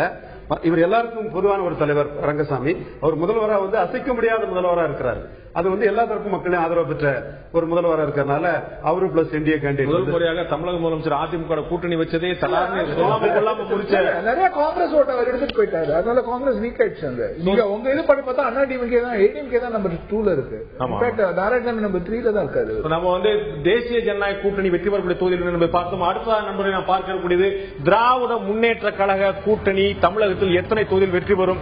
திமுக கூட்டணி தேர்தலுக்கு பிந்தைய கருத்து கணிப்புப்படி 5 தொகுதியில் நிச்சயமாக வெற்றி பெறும். திமுக கூட்டணி தமிழகத்தில் தேர்தலுக்கு பிந்தைய கருத்து முடிவின்படி 5 தொகுதியில் நிச்சயமாக வெற்றி பெறுகிறது. 1 மத்திய சென்னை, 2வது ஸ்ரீபெரும்புதூர், 3வது வேலூர், 4வது திருவண்ணாமலை, 5வது நெல்லை. நெல்லை, திருவண்ணாமலை, வேலூர், ஸ்ரீபெரும்புதூர், மத்திய சென்னை என்று 5 நாடாளுமன்ற தொகுதியில் திமுக கூட்டணி நிச்சயமாக வெற்றி பெறுகிறது. இன்னும் க்ளோஸ் கால் தொகுதியெல்லாம் இருக்கின்ற இந்த 5 தொகுதியில் நிச்சயமாக வெற்றி வாய்ப்பு இருக்கிறது. தேர்தலுக்கு பிந்தைய கருத்து கணிப்புக்கு பிறகு வந்திருக்கிறது. நான் திரு ரவீந்திரன் துரைசாமி கேட்கிறேன், இதுல 2-3 தொகுதியில் ஒரு சர்ப்ரைஸ் இல்லாம இருக்கலாம். மத்திய சென்னையோ, ஸ்ரீபெரும்புதூரோ, வேலூர் இஸ்லாமியர்கள் சிறுபான்மை அதிகமாக இருக்கக்கூடிய தொகுதி. திருநெல்வேலி இந்த லிஸ்ட்ல எப்படி வருது? திருநெல்வேலியில தேமுதிக பாஜக அணி ஒரு 20% வாக்குகள் எடுக்குது. அந்த வாக்குகள் எடுக்கிறதா திமுக அணிக்கு சாதகமான ஒரு சூழ்நிலையை ஓட்டு பிளந்ததுனால, எதிரொலி ஓட்டு பிளந்ததுனால நிச்சயமாக பாஜகவுக்கு விழுந்த வாக்குகள் திமுக அணிக்கு வரதுக்கு வாய்ப்பு இல்லை. அந்த பாஜக அணி அங்க ஒரு தாக்கத்தை ஏற்படுத்தும் போது அதுல உள்ள விளையக்கூடிய எதிர்த்தாக்கமும், அந்த எதிர்த்தாக்கத்தை தான் நான் இதுல ஒரு இக்கனா வைக்கிறேன். அந்த எதிர்த்தாக்கத்துக்கு ஆளாகக்கூடிய மக்கள் எளிய மக்கள், தங்களால் மதவாதிகளால் பாதிக்கப்படுவோமோ, ஆதிக்க ஜாதியினர் பாதிக்கப்படுவோமோ என்ற எண்ணம் கொண்ட எளிய மக்கள். அவர்கள் வெளிப்படையாக இங்க நாங்க ஓட்டு போட்டோம்னு சொல்ல மாட்டாங்க. என்றாலும் கூட அங்க ரிப்ளைக் ஆயிருக்குது இந்த திருநெல்வேலி தொகுதியில. மற்றவங்க நாங்க மோடிக்கு ஓட்டு போட்டோங்கிறத பெருமையா சொல்லக்கூடியவங்க. பொதுவாக நான் இந்திய அளவில் சொல்றேன். அப்படிப்பட்ட ஒரு சூழலை தான் நான் இது கருத்து கணிப்புல கூட ஒரு சின்ன விளக்கம் கொடுக்கலாம். நம்ம அதான் உங்களை சொல்லும்போது ஏற்கனவே நம்ம பார்த்து நீங்க விளக்கம், அதாவது நரேந்திர மோடிக்கு வாக்களிச்சோம், பிஜேபி அலையன்ஸ் வாக்களிச்சோம் ரொம்ப தைரியமா வெளிப்பட்டு தானா முன் வந்து சொன்னதையும், மற்ற கட்சி வாக்களிச்சு சொன்னவங்க தயங்கினதையும் பார்த்தோம். எதனால அப்படி நடந்தது? நரேந்திர மோடிக்கு வாக்களிச்சோம் அப்படின்னு சொன்னவங்க வெளிப்படையா ஒரு எக்ஸ்டாட்டிக்கா சொன்னாங்க. கருத்து கணிப்புக்காக போய் நின்ன போது எஸ் கண்டிப்பா சொன்னாங்க. இதே ஆப்போசிஷனுக்கு ஓட்டு போட்டவங்க அப்படின்னு, இங்க ஆப்போசிஷன் ஓட்டு அப்படின்னா அது டிஎம்கேக்கு போற ஓட்டு, அதுல போட்டவங்க தயங்கி பதில் சொன்னாங்க. சொல்ல விருப்பப்படாத நிறைய பேரும் இருந்தாங்க. அதே மாதிரிதான் அதிமுகக்கு ஓட்டு போட்டது. சென்னை சிட்டிக்குள்ள எல்லாம் பார்த்தா ஒரு ஓபன் பாக்கெட்ஸ்ல ஏடிஎம்கேக்கு ஓட்டு போட்டவங்க வெளிப்படையா அதை சொல்லல. இதே ரூரல் சைடு திண்டுக்கல் எல்லாம் ஏடிஎம்கேக்கு தான் ஓட்டு போட்டோங்கிறத ரொம்ப பெருமையாவே சொல்லிட்டாங்க. சொல்ற கூற்றுப்படி பார்த்தா காங்கிரஸ்க்கு தான் ஓட்டு போட்டோம்னு சொன்னவங்க தான் இருக்கக்கூடிய தைரியசாலிகள். பிஜேபிக்கு ஓட்டு போட்டோங்கிறது தானா முன் எக்ஸிட் போல் போன போது நிறைய சிரமங்கள் நம்ம பார்க்க வேண்டியது. நிறைய பேர் கேட்டாங்க, நிறைய பேர் மாட்டேன்னு சொன்னாங்க. அப்ப அதிமுக வாக்களிச்சவங்களும் பாஜக கூட்டணிக்கு வாக்களிச்சவங்களும் தானா முன் சொன்னாங்க. தயங்குறவங்க நீங்க சொன்ன மாதிரி காங்கிரஸுக்கோ அல்லது திமுகவுக்கோ வாக்களிச்சவங்க ஒரு தயக்கத்தை பார்க்க முடிஞ்சது.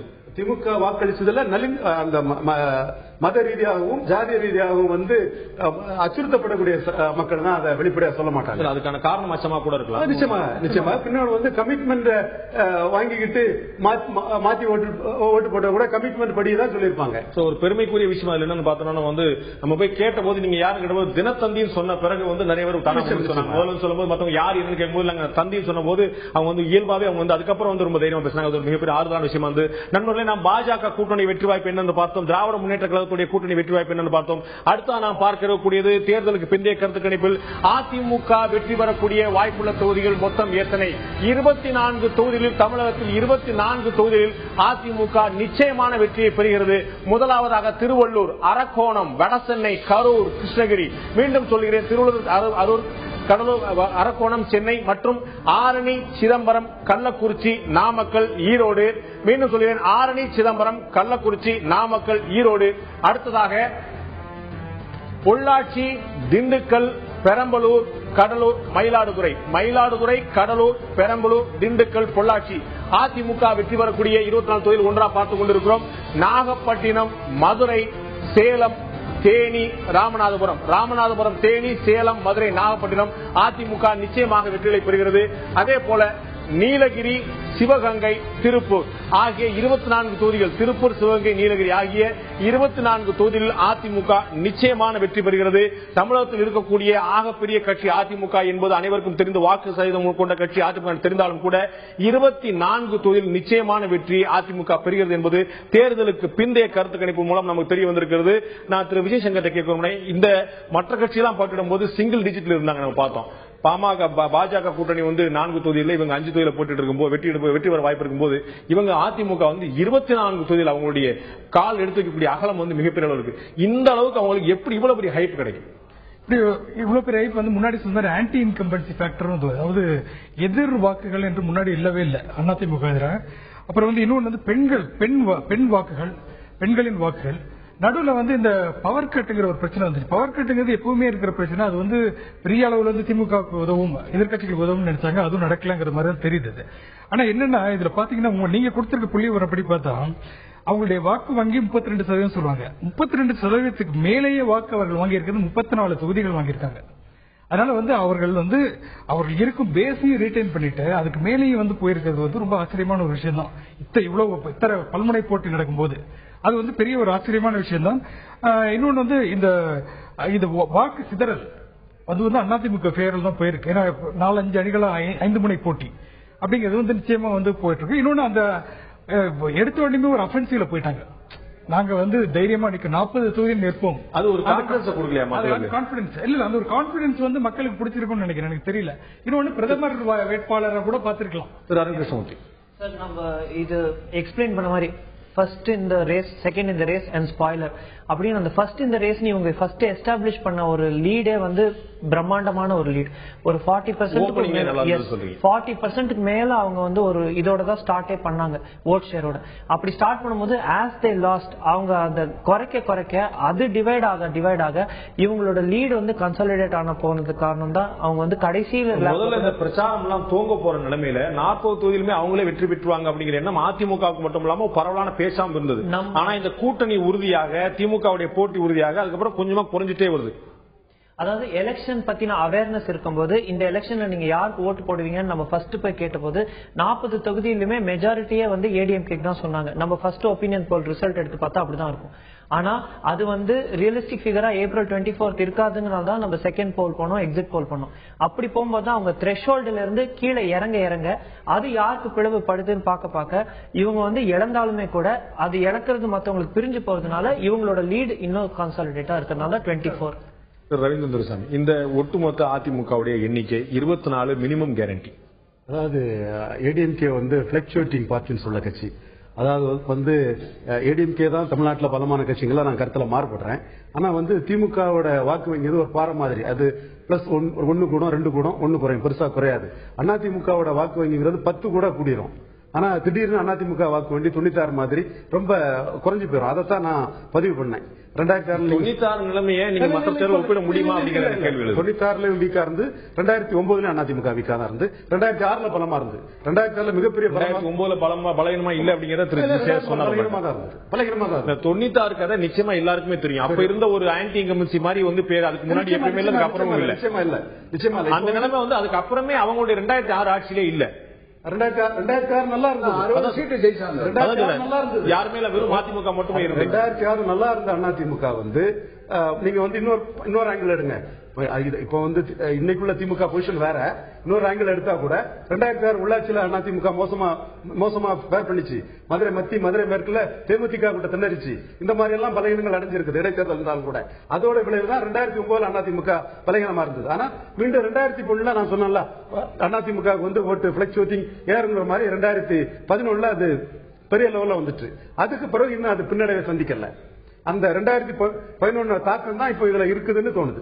எனக்கு ஒரு முக்கியமான காரணம் அதிமுக இவ்வளவு ஜெயிக்கிறதுக்கு ஒரு காரணம் திமுக காங்கிரஸ் அலைன்ஸ் இல்லாதது அப்படின்னு எனக்கு தோணுது. ஏன்னா காங்கிரஸ் கன்சிஸ்டன்டா ஒரு 5-6% ஓட்டு எடுக்கிறாங்க. அந்த ஓட்டு டிஎம்கே சைடுக்கு வந்திருந்தா ஏடிஎம்கேக்கு இவ்வளவு சீட்டு ஜெயிச்சு. சேகர் சொல்றதுல கன்சாலிடேட் நம்ம உங்கள் புள்ளி வரப்படி ஒரு கணக்கு போட்டு பார்த்தா காங்கிரஸ் டிஎம்கே அலைன்ஸ் வந்திருந்தா 22 சீட்டு. அப்படி இந்த புள்ளி வரும். நீங்கள் கொடுத்த புள்ளி விவரங்களை பத்தி ஒரு கணக்கு பாத்தீங்கன்னா 22 அந்த ஸ்கிரிப்ட் ஏடிஎம்கே நிச்சயமா பிஜேபி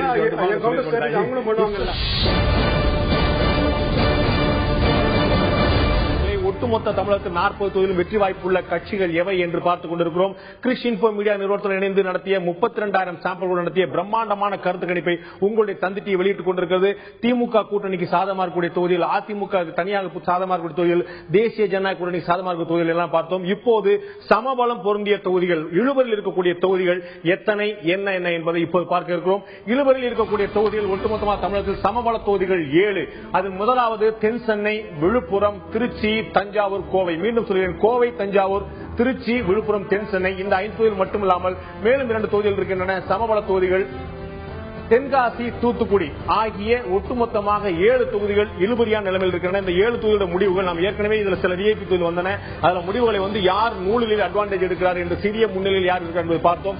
இருந்தாலும் கூட இந்த 7 தொகுதியில் இயல்பிலேயே சமபலம் கொண்டவை, இழுபறில் இருப்பவை என்பதுதான் முக்கியமான கருத்து. திரு அருண் கிருஷ்ணமூர்த்தி கேட்கிறேன், எந்த வகையில இந்த 7 தொகுதியுமே ஒரு சமபலம் பொருந்திய தொகுதியா இருக்கு? தென் சென்னை, தூத்துக்குடி, திருச்சி இது மூணுமே வந்து 3 cornered ஃபைட். 3 கேண்டிடேட்ஸ்மே வந்து ரொம்ப எஃபெக்டிவா கிரவுண்ட் லெவல்ல ஒர்க் பண்ணி பார்ட்டி ஸ்ட்ரென்த் எல்லாத்தையுமே வச்சு வரக்கூடிய 3 கான்ஸ்டிடுவன்சி. அது போக பார்த்தா தென்காசி, நம்ம செகண்ட் ஒப்பீனியன் போல் படி தென்காசி வந்து என்டிஏக்கு ஃபேவரா இருந்த தொகுதி. ஆனா வந்து எக்ஸிட் போல் படி பார்த்தா அங்க வந்து ஆப்போசிஷன் ஓட் கன்சாலிடேஷன்ல பிரேக் இருந்து ஏடிஎம்கே கெயின் பண்ணி அந்த மாதிரி ஃபேக்டர்ஸ் இருந்தனால it's too close to call factors வந்திருக்கு. நம்ம இது எப்படி ஒரு கான்ஸ்டிடுவன்சியை டூ க்ளோஸ் டு கால் சொல்றோம் அப்படின்னா 1க்கும் 2க்கும் இருக்கிற கேப் மட்டும் பார்க்காம 3வது இருக்கிறவங்க எவ்வளவு சதவீதம் ஓட் வாங்குறாங்க அதையும் பாக்குறோம். அது மட்டும் இல்லாம கேண்டிடேட் ஸ்ட்ரென்த், அதாவது இந்த எல்லாத்தையும் மீறி கூட இங்க ஒரு கேண்டிடேட் வந்து வெற்றி பெற்ற முடியுமா, அதுதான் தஞ்சாவூர் எக்ஸாம்பிள். கோயம்புத்தூர் பார்த்தா பியூர்லி ஆன் ஓட் ஷேர், அதாவது 0.45% அந்த மாதிரி டிஃபரன்ஸ் இருக்கிறதுனால மட்டும்தான். சோ அந்த பல ஃபேக்டர்ஸ்ல எடுத்த 7 தொகுதிகள் தான் இது.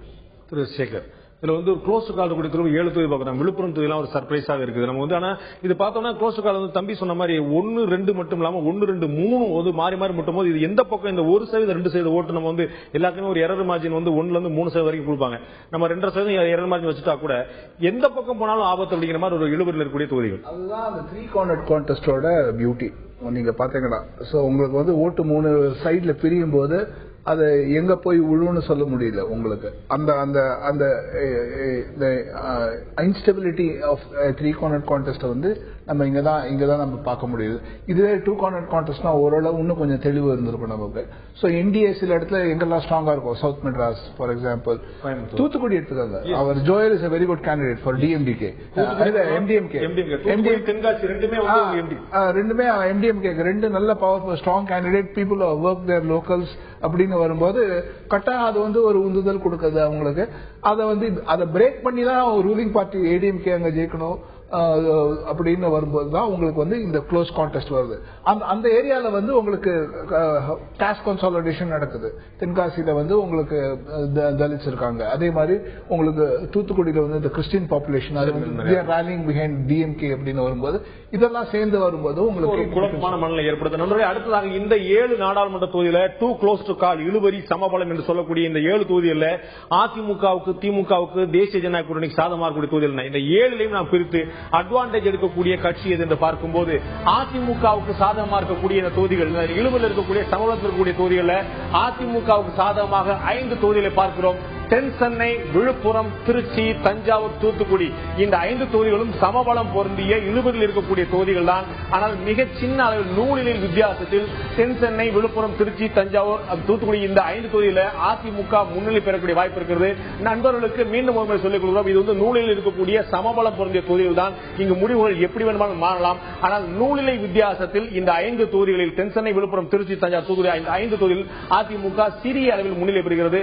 அதே போல அடுத்ததாக தேசிய ஜனநாயக கூட்டணிக்கு இந்த சமபலம் பொருந்திய தொகுதியில் சாதகமாக இருக்கக்கூடிய தொகுதிகள் கோவை மற்றும் தென்காசி தேசிய ஜனநாயக கூட்டணிக்கு சாதகமாக இருக்கக்கூடிய வாய்ப்பு இருக்குது. சமபலம் பொருந்திய தொகுதியாக இருந்தாலும் கூட ஏற்கனவே சொன்னது போல முடிவு எந்த பக்கம் போகும் என்று உறுதியாக சொல்ல முடியாத நிலையில் இருந்தாலும் கூட இந்த கோவை மற்றும் தென்காசி தேசிய ஜனநாயக கூட்டணிக்கு சாதகமாக போகக்கூடிய வாய்ப்புகள் இருப்பதாக பார்க்கப்படுகிறது. நான் திரு விஜய் சங்கத்தை கேட்கிறேன், நம்ம இந்த 7 தொகுதி பார்த்தோம். இந்த 7 தொகுதியில 2 தொகுதி தேசிய ஜனநாயக கூட்டணிக்கு போகுது, தென்காசியும் கோவையும். 5 தொகுதிகள் அதிமுகவுக்கு போகுது. திமுகவுக்கு இந்த சமபலம் பொருந்திய தொகுதியில எதுவுமே இல்லை.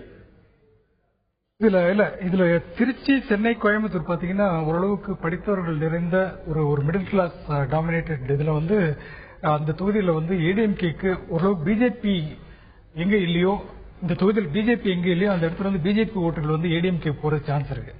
அந்த ஷிஃப்ட் இருக்குன்னு நான் நினைக்கிறேன். ஒரு படித்தவர்கள் வந்து அடுத்ததா ப்ரிஃபர் பண்றது என்டிஏக்கு அடுத்ததா ப்ரிஃபர் பண்றது ஏடிஎம்கே தான் இருக்கும். அப்படி ஒரு ஷிஃப்டா இருக்கும். இதுல வந்து தஞ்சாவூர்ல வந்து எனக்கு மறுபடியும் இன்னைக்கும் கேண்டிடேட் ஸ்ட்ரென்த் வச்சு பார்க்கும்போது தனிப்பட்டவர்கள் தஞ்சாவூர்ல மறுபடியும் டிஎம்கேக்கு ஒரு பாசிபிலிட்டி இருக்கும். தனிப்பட்ட ஒரு அந்த மாதிரி இருக்கு. மற்ற தொகுதிகள்லாம் சொல்ல க்ளோஸ் டு கால் தான். ஏடிஎம்கே கொஞ்சம் ஃபேவரபுளா போகும். ஏன் 7 தொகுதியில திமுக சாதகமான தொகுதி எதுவுமே இழுபறி அப்படின்னு சொல்லும் போது, சமபலம் சொல்லும் போது நீங்க ஏற்கனவே சொன்னீங்க 3 கட்சிகளுமே போட்டி ஒரு 1, 2, 3 மூணுமே பார்க்க வேண்டியது சொல்லி. ஆனால் இங்க வந்து தேசிய ஜனநாயக கூட்டணிக்கு 2, அதிமுக 5, திமுக ஏன் ஒண்ணுமே இல்லை?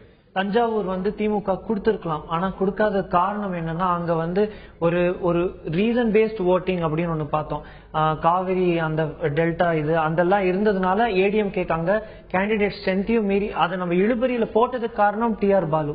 அந்த கேண்டிடேட் இருந்ததுனாலதான் அது வந்து இழுபறிக்கு அந்த பலத்துல தான் அவர் அங்க கொண்டு வந்தாரு. ஆனா அதையும் மீறி அந்த கேண்டிடேட் ஸ்ட்ரென்த்தையும் மீறி ஏடிஎம்கேக்கு அங்க மைனர் எட்ஜ் இருக்கிறதுக்கு காரணம் ஏடிஎம்கே பார்ட்டிக்கு அவங்க பண்ண அந்த வேலைக்கு இருந்த ஒரு ஃபேவரபிலிட்டி. அதுதான் ரீசன். டிஎம்கேக்கு டிஎம்கே இல்லன்னு சொல்றதை விட டிஎம்கேக்கும் ஏடிஎம்கேக்கும் ஃபேக்டர்ஸ் கொடுக்கும்போது based on factors and issues ADMK வந்து ஒரு எட்ஜ் எடுத்துக்கிறாங்க.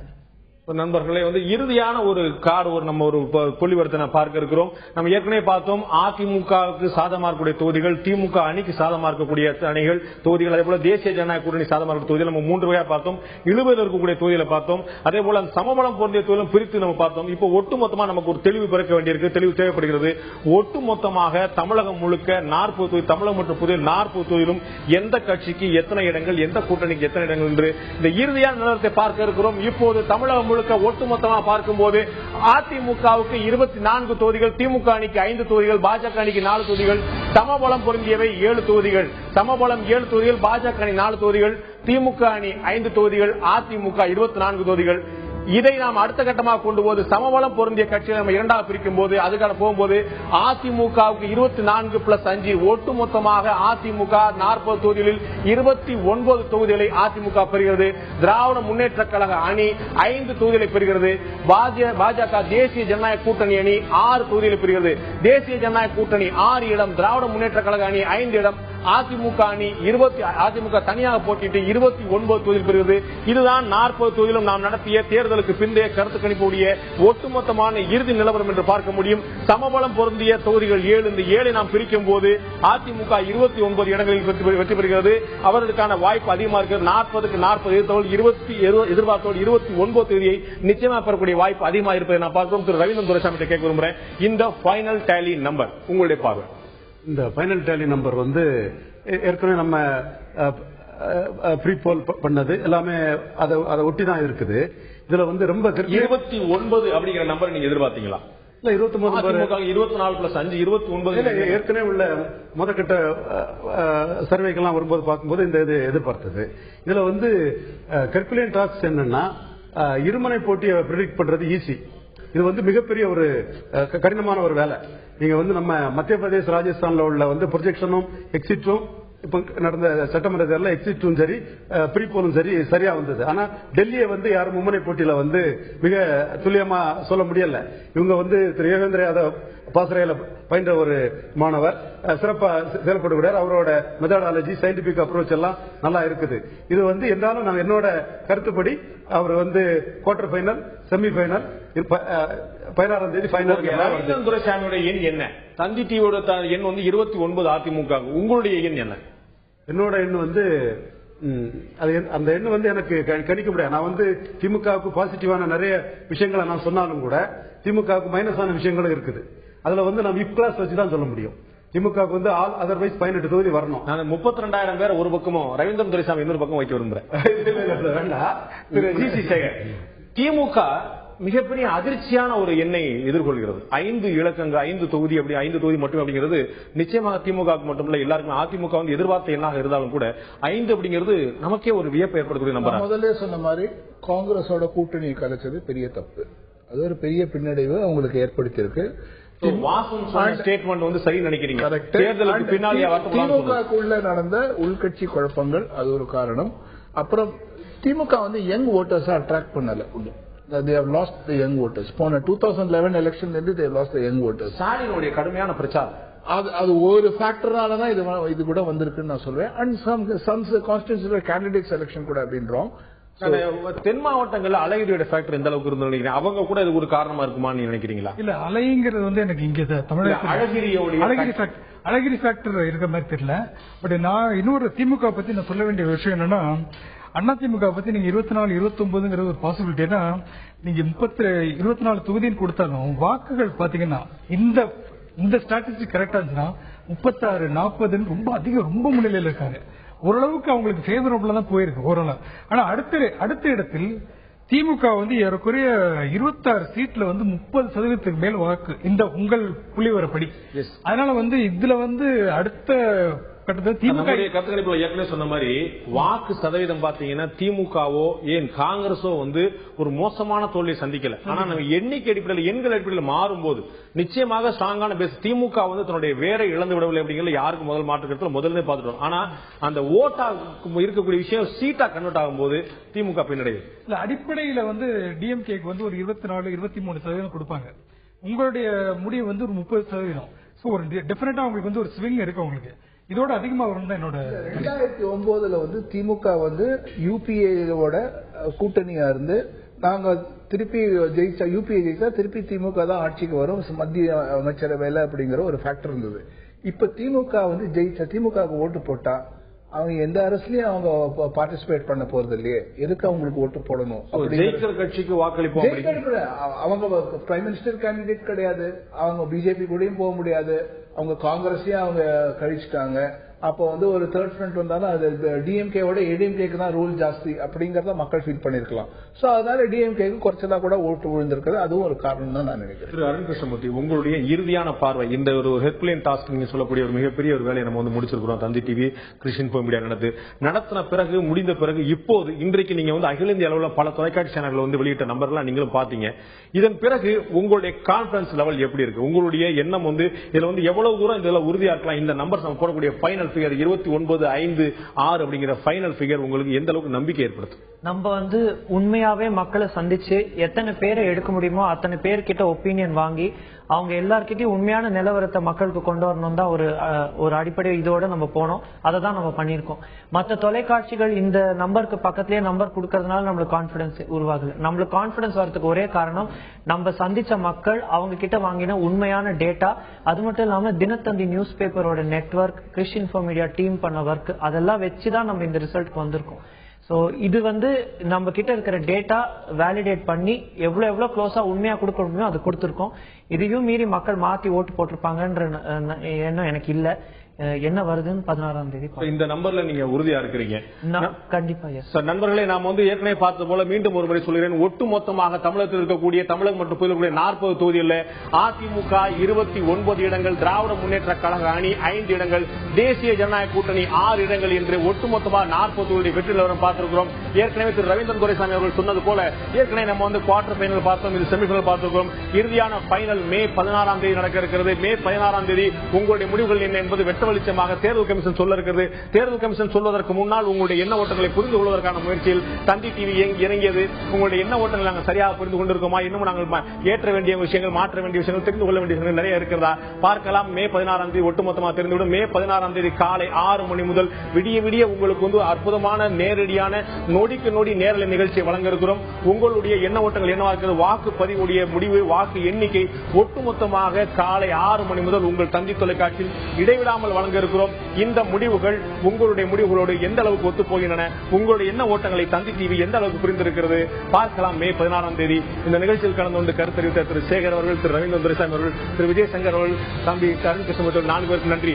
நண்பர்களே, இது என்னோடு நான் மட்டுமே நடத்தக்கூடிய நிகழ்ச்சி அல்ல. ஒட்டுமொத்தமாக எனக்கு பின்னால் முதுகெலும்பாக இருந்து கொண்டு ஒவ்வொரு அசைவும் முழுக்க முழுக்க வரிந்து கட்டி செயல்படக்கூடிய ஒட்டுமொத்த தந்தி குழுமம், தந்தி டிவியுடைய நிறுவனம், பிசிஆர் இருந்து எடிட்டோரியல் இருந்து கிராபிக்ஸ் இருந்து ஒவ்வொருவரையும் சொல்லிக்கொண்டே கேமராமேன் ஒவ்வொருத்தருடைய அயராத உழைப்பு, ஒட்டுமொத்தமாக யார் பெயரும் சொல்ல முடியாது, யார் பெயரையும் தவிர்க்க முடியாது. அத்தனை நண்பர்கள், அத்தனை தம்பிகள், அத்தனை சகோதரர்களுக்கும் நன்றியை தெரிவித்துக் கொண்டு, பார்த்த உங்களுக்கும் நன்றி தெரிவித்துக் கொண்டு மீண்டும் இன்னொரு சந்திப்போம் நண்பர்களே. அதுவரை நன்றி, வணக்கம்.